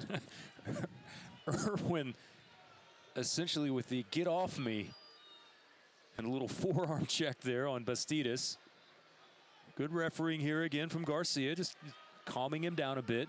Gives me a chance to tell you about the official ball. As you see, Irwin has it there at his feet. Select is the official ball supplier of the USL Championship and many of the finest leagues in the world. Since 1947, they have been the leader in soccer ball quality and innovation. For the latest Select products and special offers, please visit selectsportamerica.com. Good look at it there from the crew. Say thank you to the staff here at One Oak and the camera crew. Production side as well. Yeah, well done, guys. They do an amazing job for us, offer up some great pictures of what's going on the field down below us. Somebody looking to break through. Is it Burt? Had that ball blocked by Schweitzer. Not many opportunities for Colorado Springs so far here through 56 minutes. Tulsa's had several. They just haven't been able to capitalize on. A die. And if that was the other football, we might be talking about it being good. Good field goal attempt, yes. It was got the body shape all wrong there, did Jeff Adai. Remains at 0-0. Some of the stats, possession still at 63% for Tulsa. Tulsa by far leading the way in passes as well. 303 to 174 for Switchbacks FC. 77% accuracy. 6 shots for Tulsa. 5 for Colorado Springs Switchbacks FC. Yeah, it's been a pretty even game, and I think 0-0's about right. I mean, we could have had 1-1 maybe in the first half with 2 great opportunities. But it's been a feature of the game for me, Pop, that the left and right backs of both teams have not been able to get forward today. Such has been the prowess of the left and right-hand side of the midfields. Pressing them back all the time. It's a good game.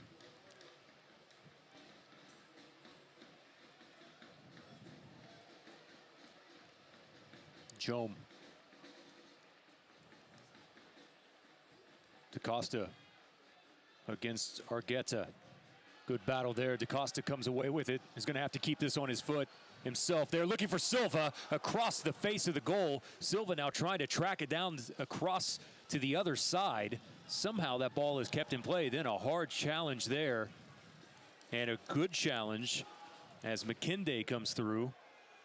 Results in a throw-in now for Tulsa. Yeah, Donsu didn't like it, and I wouldn't have liked it if I was Donsu. But here's the opportunity for DaCosta, who's had a reasonably quiet game tonight. There he plays the ball in, looking for Johnny Silva, just eludes him, and then we had the hard challenge, but a fair challenge from Mr. McKinday.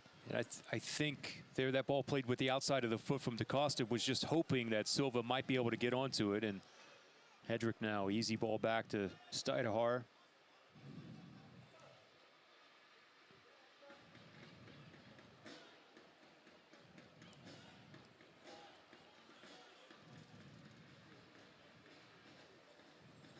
Argueta, it's a nice spin move away. Now claiming that Bastidas caught him in the facial area with the left hand. Referee wants nothing to do with that, and here's Bastidas. Has help to the outside with DaCosta. Just didn't see him in enough time.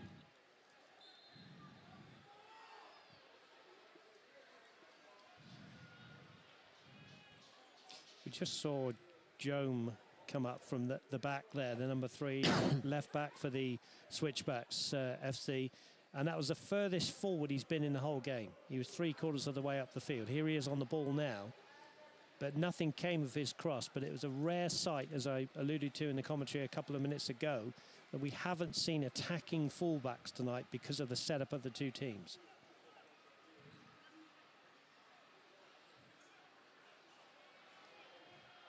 Roberts has some time. Here's Gonzalez. Manny Gonzalez has had moments tonight. Has been quiet in stretches. Yeah, he's another player that just is in there to break things up, just to be the holding midfield 2 there with Jefferdai and the 4-2-3-1 that Coach Ensign likes to play. There he is on the ball again. He hasn't given it away too much. And he's got stuck in, made those tackles, which both teams have had to in the middle of the field. There's been some tackles tonight. Can McKinday run onto it? Yeah, good defending, and he clipped him from behind, too. Yeah, he did. He did. And that's the correct decision, again, from the referee. Fans upset. They're behind, but definitely the correct call as Yarrow got hit from behind, and we'll see it here on the replay. Yeah, just a little nudge there. 61st minute. Well, Dave, who's up, who's down? Where does your club sit? Find out every Monday in the official USL Championship Power Rankings, only on USLChampionship.com. Bastidas, corner of the box. Curler there over the byline for a corner kick now for Colorado Springs Switchbacks FC. Yeah, in some ways that was something of nothing, wasn't it, in the end from Bastidas? I think he was trying to curl one into the corner, but he was also trying to cross it, and I think he got in two minds, and in the end it was something of nothing. So goal kick, which Mr. Owen would be happy to take. We're approaching that moment where both coaches will be thinking about making some adjustments. There's a lot of activity up on the bench from the Tulsa side. Not much that I've seen from Switchbacks FC so far. Yeah, and I alluded to, you know, AJ Ajikwa would love to come on and play against his old club. Mr. Uzo would love to do the same, and you just wonder whether there's a story in the making there, Pop. You know, we've seen it happen, and we are going to have a Switchbacks FC substitution here first. Well, this is Shane Malcolm, and this will be a difference in pace now for Switchbacks FC. So Malcolm in for Donsu.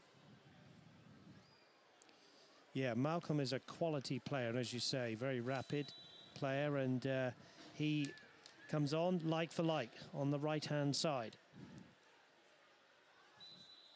There's an offside there against the Roughnecks. Intriguing part of the game. 28 minutes to go. You wonder whether Coach Ensign will respond with his own substitution.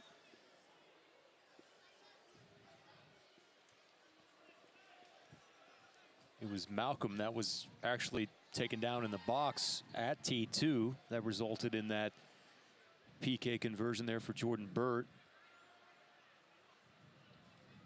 And Malcolm is always one of those players that you have to be aware of where he's at.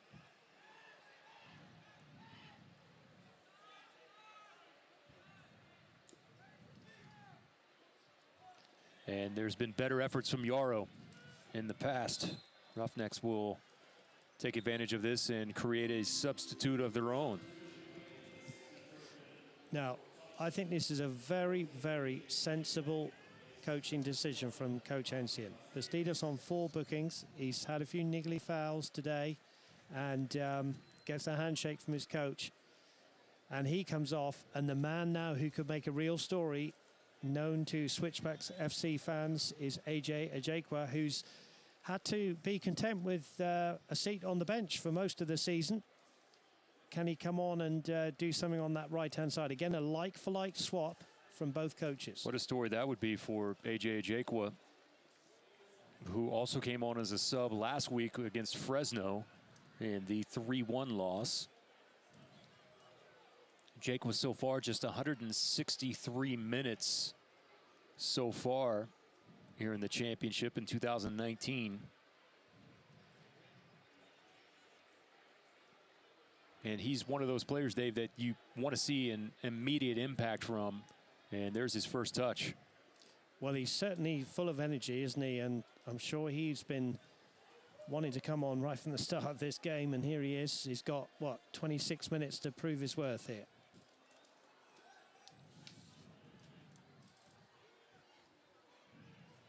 McKinday. Just too much there, looking for Silva. Here in the 65th.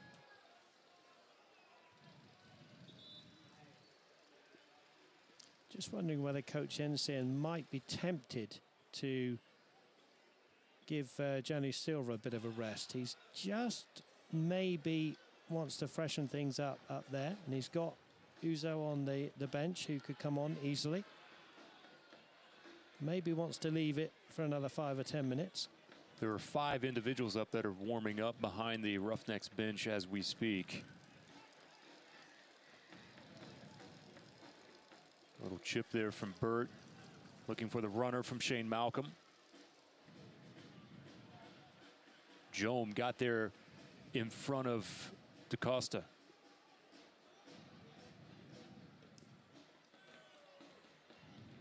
Steidehar has to come out.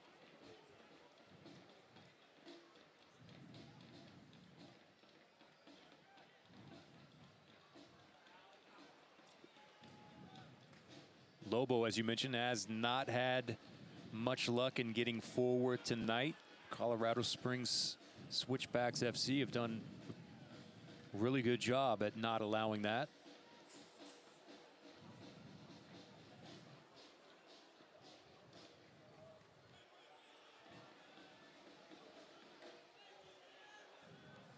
Shinyashiki. Ball played on the ground. Hedrick. Sliding clearance from the captain for the Roughnecks. Hedrick has played every minute so far for Tulsa this season. That's dangerous. Yep, handball, says the referee.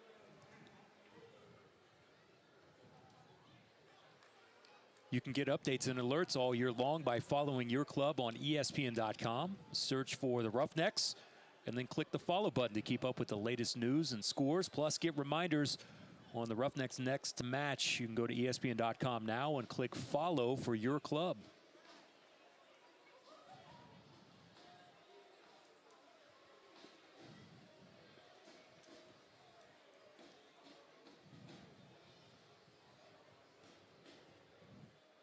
This is a pretty good hunting ground for Switchbacks FC Pop, isn't it? I think they've only lost once, and that was the beginning of last season, 2-1. Apart from that, they've had 2 good wins here, haven't they, over the years? Well, if you remember one of those, which was an absolute drubbing at the hands of the Roughnecks, which was, I believe, a 3-0 score, and that was the one that was eventually overturned. Nice turn inside the box, a shot and a goal! And Tulsa has broken through. It is DaCosta who will dance the night away here in the 68th minute and the first goal of the night. And Tulsa finds themselves in front here at One Oak Field. What a wonderful opportunist goal from Rodrigo da Costa, who gets his second goal of the season. He just had to control the football and slide it in with his left foot to beat Irwin, and the deadlock is broken inside the 68th minute. And there the fans are celebrating that one, as did the players, and that's a popular goal for da Costa. Here's the replay. Here's McKinday here, plays a left-footed ball into the box. There's AJ Ajekwa with the assist, a swivel, a turn, a finish from da Costa, 1-0. And you see the celebration with Lobo getting involved. And as you mentioned, Dave Saunders, goal number 2 on the season for da Costa. One more look at it here. And it takes, well, one, a good first touch, and then also the patience there and the placement in that moment. And there were a couple of good touches inside the box there that set that up. And what a good goal celebration, sponsored by Pepsi as well. That was quite the dance from several of the players. But we said that, you know, there was a story in the making when AJ Ajekwa came on, and that was a lovely assist from him to give da Costa his second of the season.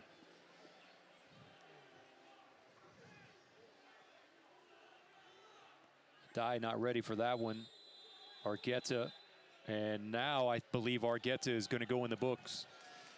Yeah, Argueta, the referee's patience has been tested as we come up to the 70th minute. I think it was a little bit of a kind of a stamp. Nobody's been injured, but there he is, the man in your frame there, getting the only yellow card of the game. That's number 2 on the season for Argueta. Brought to you by Oil Fire Whiskey. And there it is. You saw it on the replay there. And I think the referee had to give a yellow card there.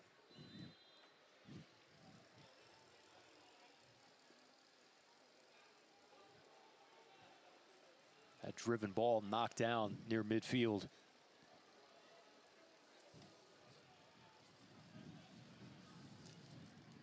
So the Switchbacks FC now will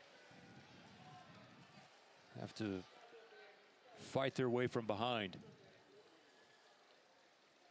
Goal number 17 on the season in total for Tulsa. Their conversion rate, as far as shots on target, was hovering around that 26% range compared to just 11 for Colorado Springs. Yeah, it's been a game of few chances, but they've been good chances. And this game always produces goals over the years. So unusually, we've only got 1 goal. I think we've had at least 3 in all the other games, haven't we, over the years? Yeah, you look at their previous meetings. 2-1 back August 11th of last year. 4-2 in July. Then going back to 2017, another 4-2 performance. There have been some fireworks in the past.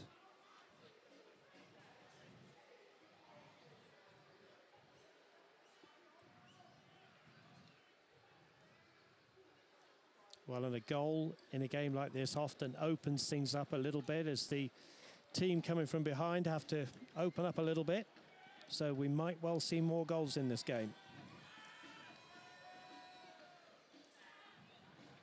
Well, we had a moment I also wanted to give, some credit to the crew there at Widener Field, because back on the 13th, Dave, during that Reno 1868 game, they had about a foot of snow dumped there in Colorado Springs. And I know there was a delay, but the effort that went into getting that pitch cleared in enough time, and it was freezing fog. There were snow drifts that were there on the side of the pitch while all the snow was piled up. I know that was a rather lengthy task to even get that game in, but credit to the crew there with Colorado Springs Switchbacks to making sure that the pitch was playable. Ultimately, they lost that game, but still not the ideal scenario. as you see Romero subbed out with Mike Seth coming on here in the 73rd. It is amazing what the ground staff do up and down the country to get games on. Their commitment to this game is just wonderful, isn't it? So well done to everybody, all the ground staff on all of these grounds. The Jaquan with Gonzalez.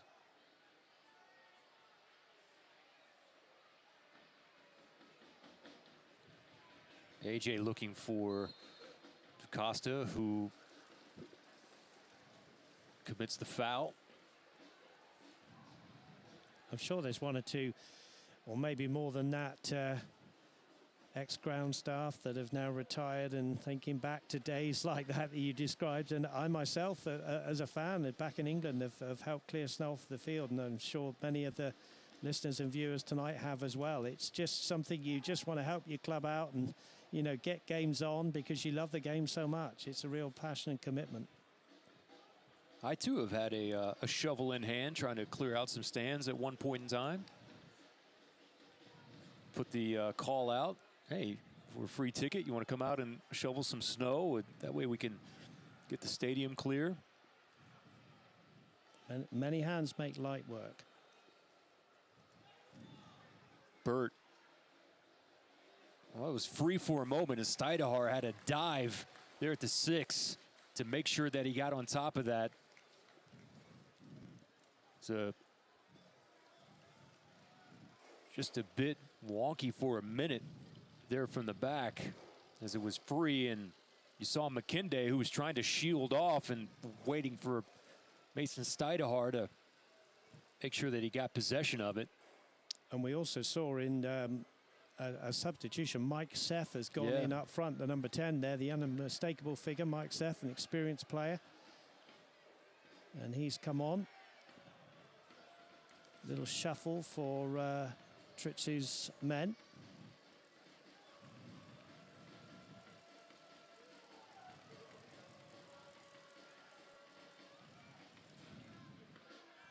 Some Mike Seth trivia. Scored the first goal in Switchbacks FC history. Steidehar punches that one away. Yeah, another good servant to the club.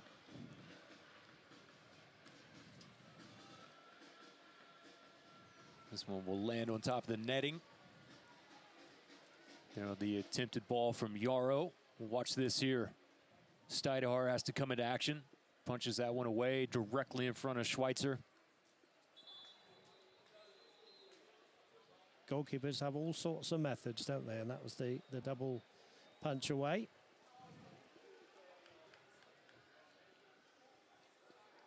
Well, Garcia's going to have a bit of a chat here with Seth.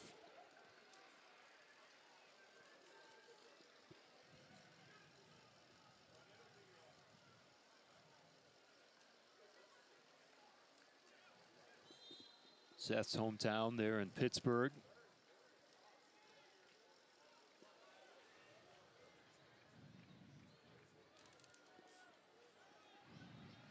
Roughnecks set to make another move at the next opportunity.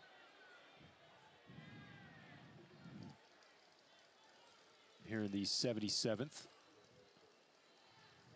Don't forget to tune in on Wednesday, April 30th for the ESPN USL Championship Game of the Week on ESPN3, featuring the new expansion side, Memphis 901 FC, visiting the two-time defending USL Cup champions, Louisville City FC. It's the week's best match on the Game of the Week on April 30th there on ESPN3.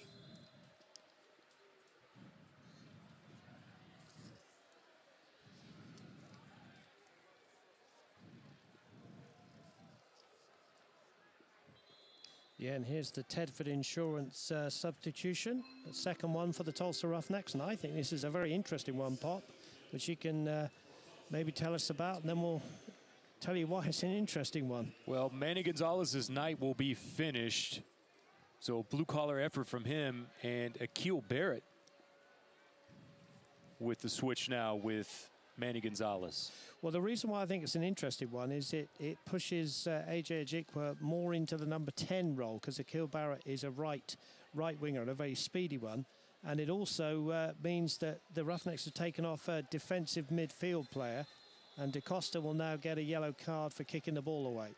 And that's the man who's gone into the Manny Gonzalez position. So a little bit of a shuffle from the Roughnecks. Akil Barrett has got pace, and maybe they see that they need that in the latter stages of this game.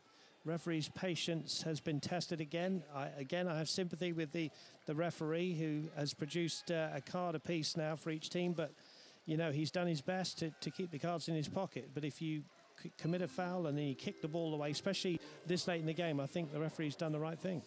That's one of those where you get later on in the year and it's just the accumulation of it, and you look back and say, all right, that was maybe one of those that was just a waste.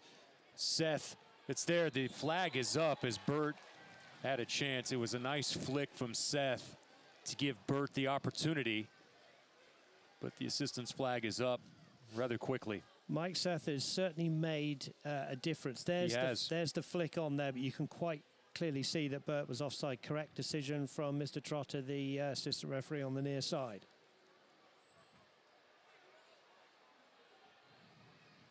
A die. Silva couldn't get a wrangle on the first touch. Shinyashiki, and there's another foul. And that is a yellow card, because that is an off-the-ball foul. Yeah, that's for Luca Lobo. That's his first yellow on the season. By the way, that's the third yellow card on DaCosta on the season as well, on the previous booking. See here on the replay. Yeah, that's not nice to see. Pretty clear.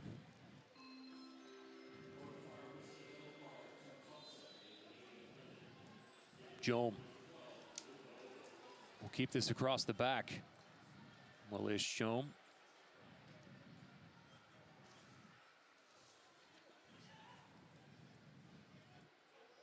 Malcolm towards the byline. Tried to play that one off of McKinday. He does. Earns a corner now as Ish Jome will run over to take this one. Red Crown Credit Union corner kick. And again, the two substitutes for Switchbacks FC have made a lot of difference. Seth and Malcolm. This will be a left-footed ball from Jome, who had his professional debut with Minnesota United FC in ASL before they transitioned to MLS in 2017. The curler there, Steidhart watches that one across the face of the goal, and a goal kick now.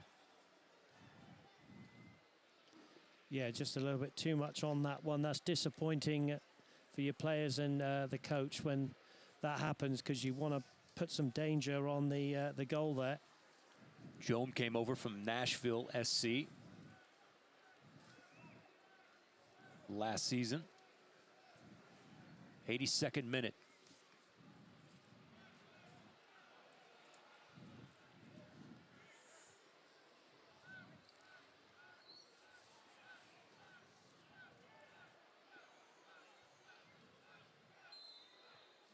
Well, Robert stepped in to stop the penetration there from Shinyashiki. Got hit with a foul. This is in one of those spots, and they wanted to go quickly, and they do. Roughnecks are going to get there. Oh, two defenders just miscommunication there, and they watched it. They thought that it was going to go out over the byline, and Shinyashiki had a little poke at it there at the end, and it results now in a corner for Switchbacks FC. And it was a cleverly taken free kick, but the Roughnecks players were just in a bit of a doze. Here's the ball into the box. Easy for Cyprian Hedrick. Now we'll push his line up.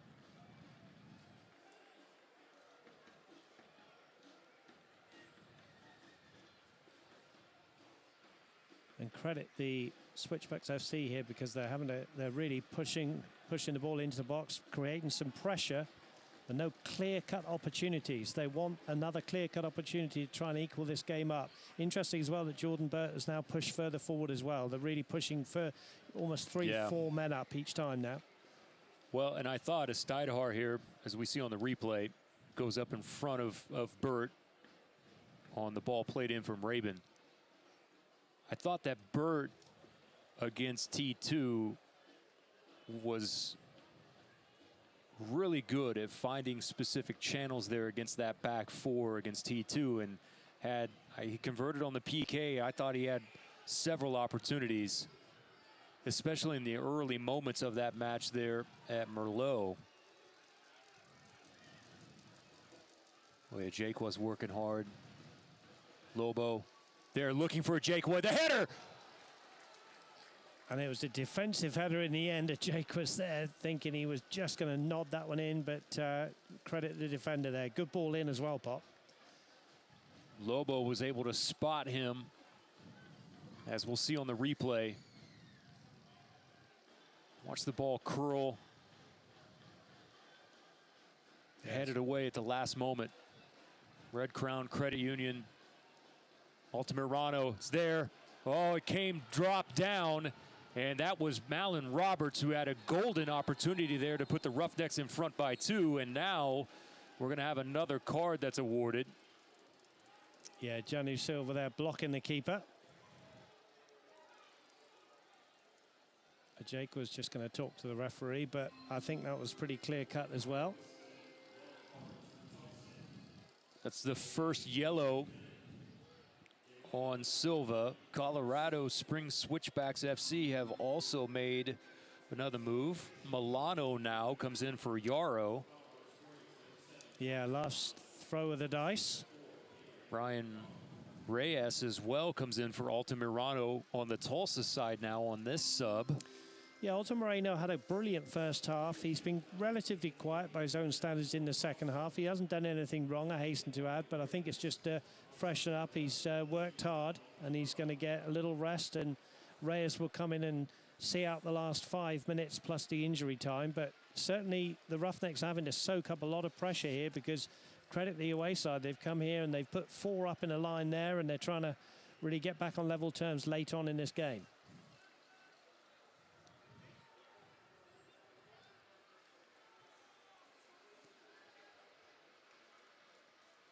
Reyes has played a total of 177 minutes so far.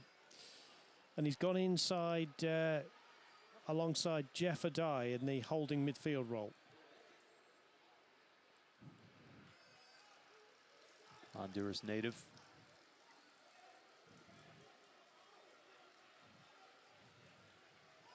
Malcolm hit and fouled. That's a die, pleading his case. And that's one of those little fouls that you wonder why players make, because it just puts your whole team under pressure when you could have just shielded the ball out. Alex Milano, who's standing over this ball now, has been a topic of debate with Switchback FC fans, and as to wondering why. They felt like at a time, Dave, that he was maybe one of their better midfielders, and have had questions about the places in the lineup where he has been, as you see now that Elton Garcia is having to control some of the traffic and try to calm down AJ Jaquip. Jaquip barking back. Got to be careful. But back to Milano, a lot of them have wondered why there's been a little bit of a favoring of Huntley over Milano, and here he is with the service. It's there. The ball loose on the ground for a minute. Steidhar. Well, it took one bounce. Bird is extremely upset. He was yelling at the official. We'll see here on the replay. Yeah, there was a lot of traffic in there, and I think Bird felt he was hauled down.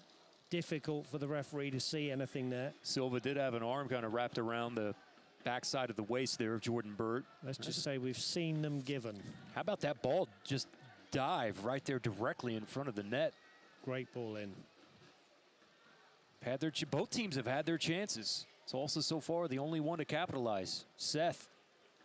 Too much of a touch there from Seth. 88th minute.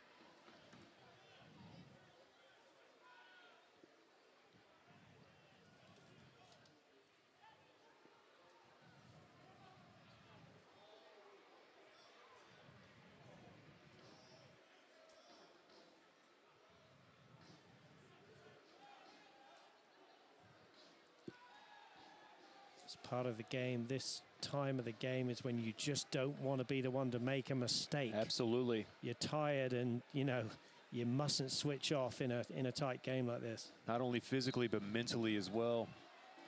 Make sure to stay sharp. Malcolm.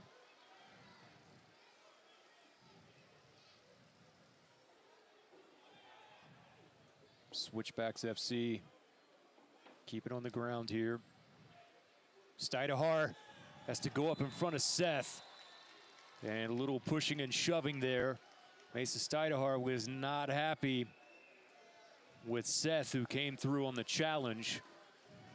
And credit Mason for using that big frame, Dave, to go up and get that one, as we see here on the Tankersley replay. Brave goalkeeping, and Seth, to be fair, there's a little bit of looked like that elbow got a little bit high in the area of Mason's head.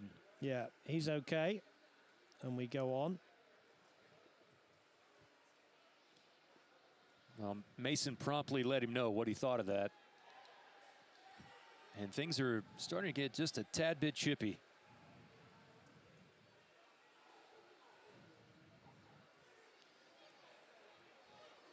Costa tried to play that one down the touchline, unable to do so. Send Rabin back here.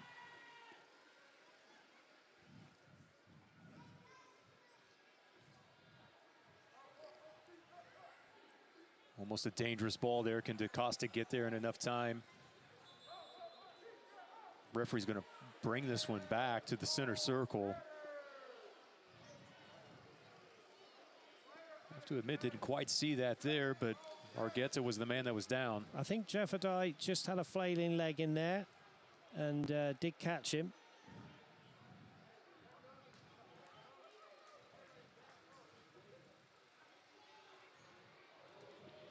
Oh, wonderful great play. Footwork from Shinya Shiki, showing why out of University of Denver that the Rapids decided to make that trade to get him. 4 minutes of stoppage time has been added.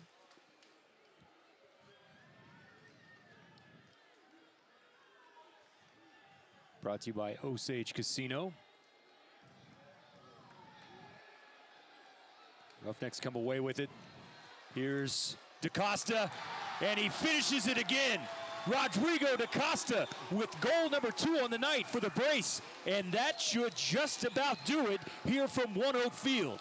Well, it was a disastrous bit of play from the Switchbacks there in the back line that resulted what looks like the game winner and the finishing moments for the Tulsa Roughnecks here on a Wednesday night. Rodrigo DaCosta goes from 1 goal to 3 goals on the season. 2 opportunist goals. He'll take it any way he can. It was 2-on-1. It was a great assist from Janu Silva. And that is Rodrigo DaCosta with his 3rd goal of the season. And that is game, set, and match 2-0. Here's the replay. And you'll see, well, no foul there. Akil Barrett picks it up, slips it in here to DaCosta, who finishes. So an assist for the man on the ball now, Akil Barrett. And DaCosta with the 5-hole finish as well, there between the wickets.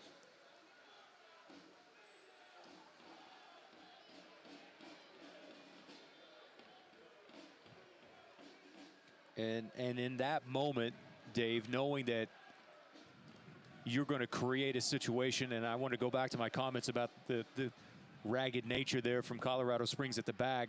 In that moment, knowing that you're going to create a scenario in which the other team has numbers as this one is skied over the top of the bar, I am a proponent. You have to foul in that moment if you're the Colorado Springs Switchbacks player. Yeah, just wasn't strong enough, and Akil Barrett was, and was able to come out with the ball and just lay a beautiful ball into DaCosta. And well done from Barrett as well to keep his head in that moment and play the proper ball, and more importantly, the finish from DaCosta.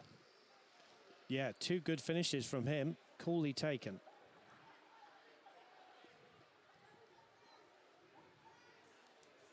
Just less than 2 minutes to go in this one.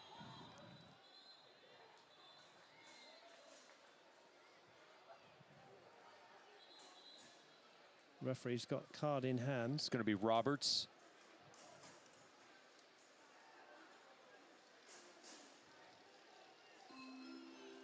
Well, we had no cards in the first half, and I think we're up to 5 now in the game. But it's been well refereed, I'll say again. But in the end, the fouls tot up, and you've got to give the yellow cards out. Yeah, you could kind of sense that starting to shift that way. There's an attempt on frame. That was Shinya Shiki. Not much on it, but credit him to the footwork to even create enough space there for that attempt. Upset with himself. Yep, credit him and credit the goalkeeper again, because you got to be alert. We were talking about mental strength right to the end. Had to be alert, dive on the ball. Keeps it at 2-0. When the Roughnecks and Mason Stuyvesant would love nothing more than to finish this off with a clean sheet.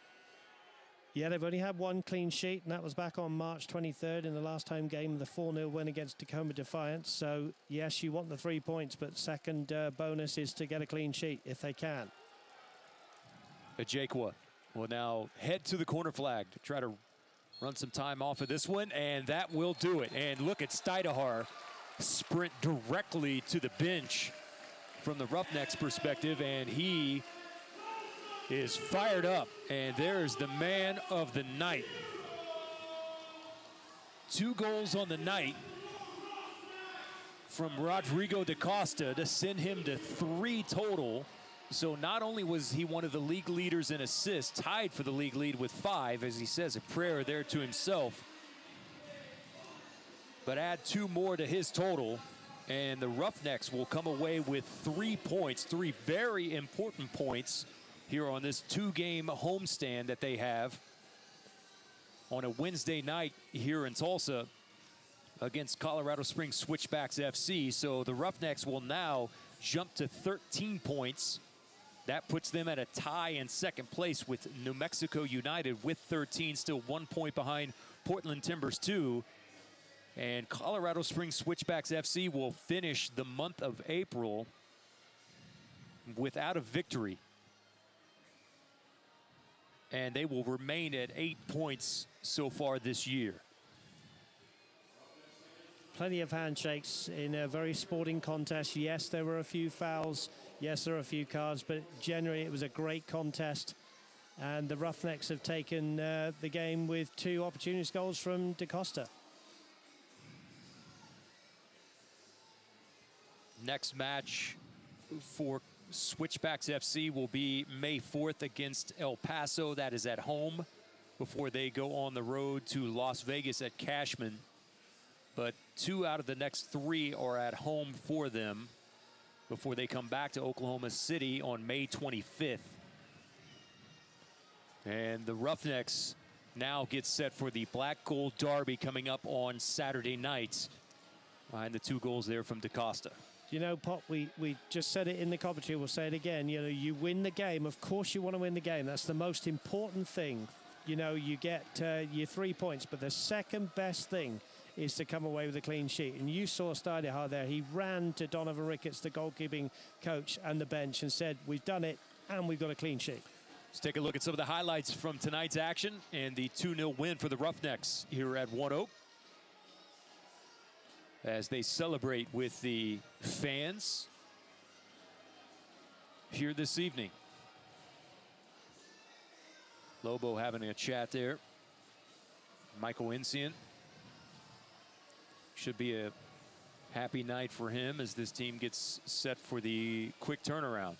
And they're becoming a bit of a fortress at home, aren't they, the Roughnecks? Okay, they lost the last 2 games on the road, but doing some good things here at One Oak under Mike Ensign and his coaching staff there you've just seen. And there's the high fives from the players. Just go back to the clean sheet. Malcolm Robertson, Cyprian Hedrick, the 2 centre-backs, hugged each other. You know, really important for defenders and goalkeepers to get clean sheets. And well done to them tonight. Well done to all the players on both sides. I thought it was a really good game. And the Roughnecks have come out on top tonight. There is the man who scored the brace, da Costa.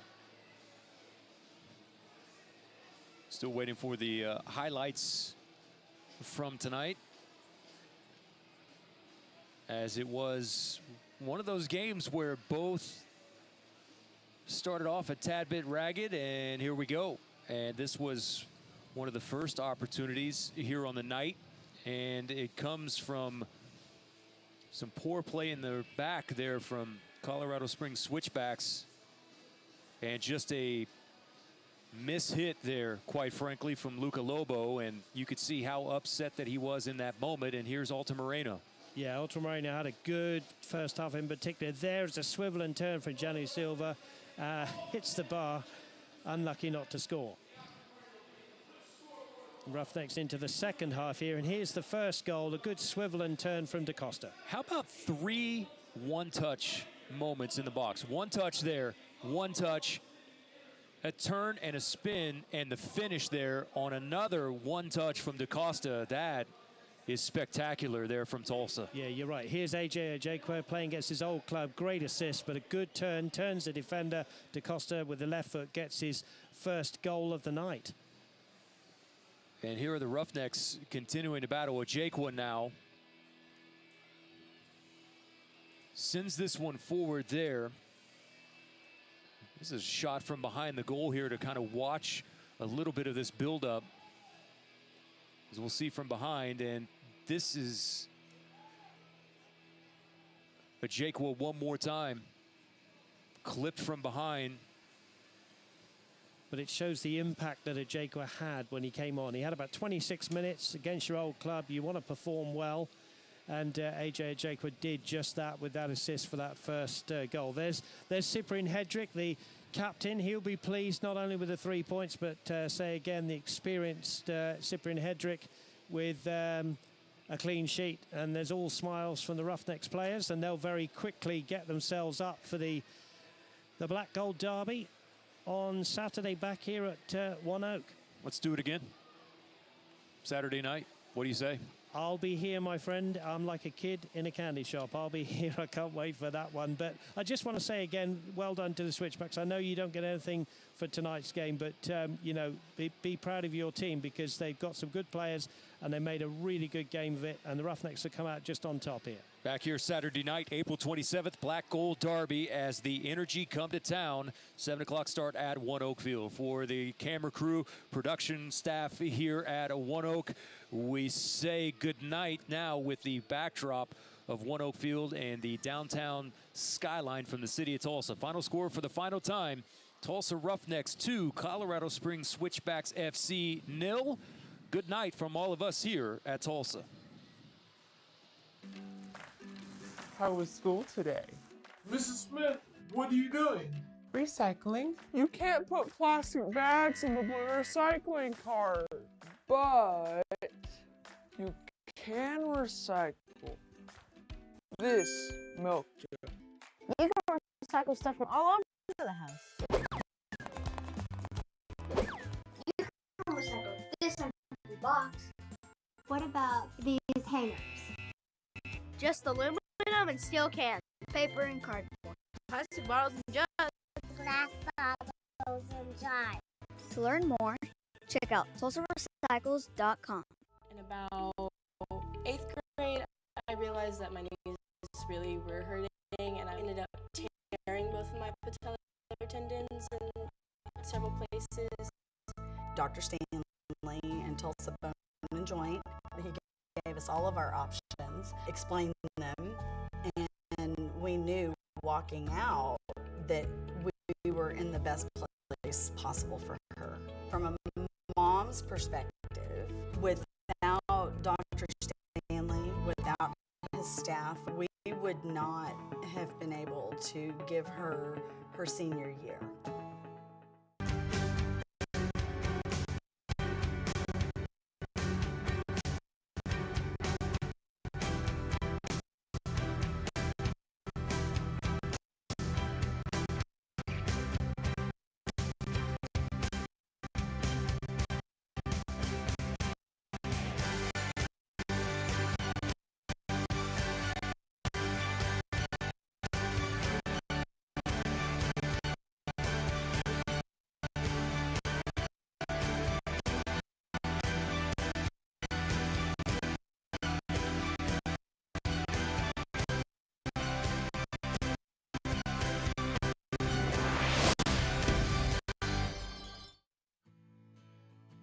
I'm Chad Smith with Becco Contractors. As an employer, we're always worried about new employees coming to the job and not being aware of their surroundings and just not knowing what they're really doing because it's a new job site. So the partnership with Tulsa Tech has really helped us take that worry out of the equation. We know that they're fully trained and ready to go by the time they show up on the job.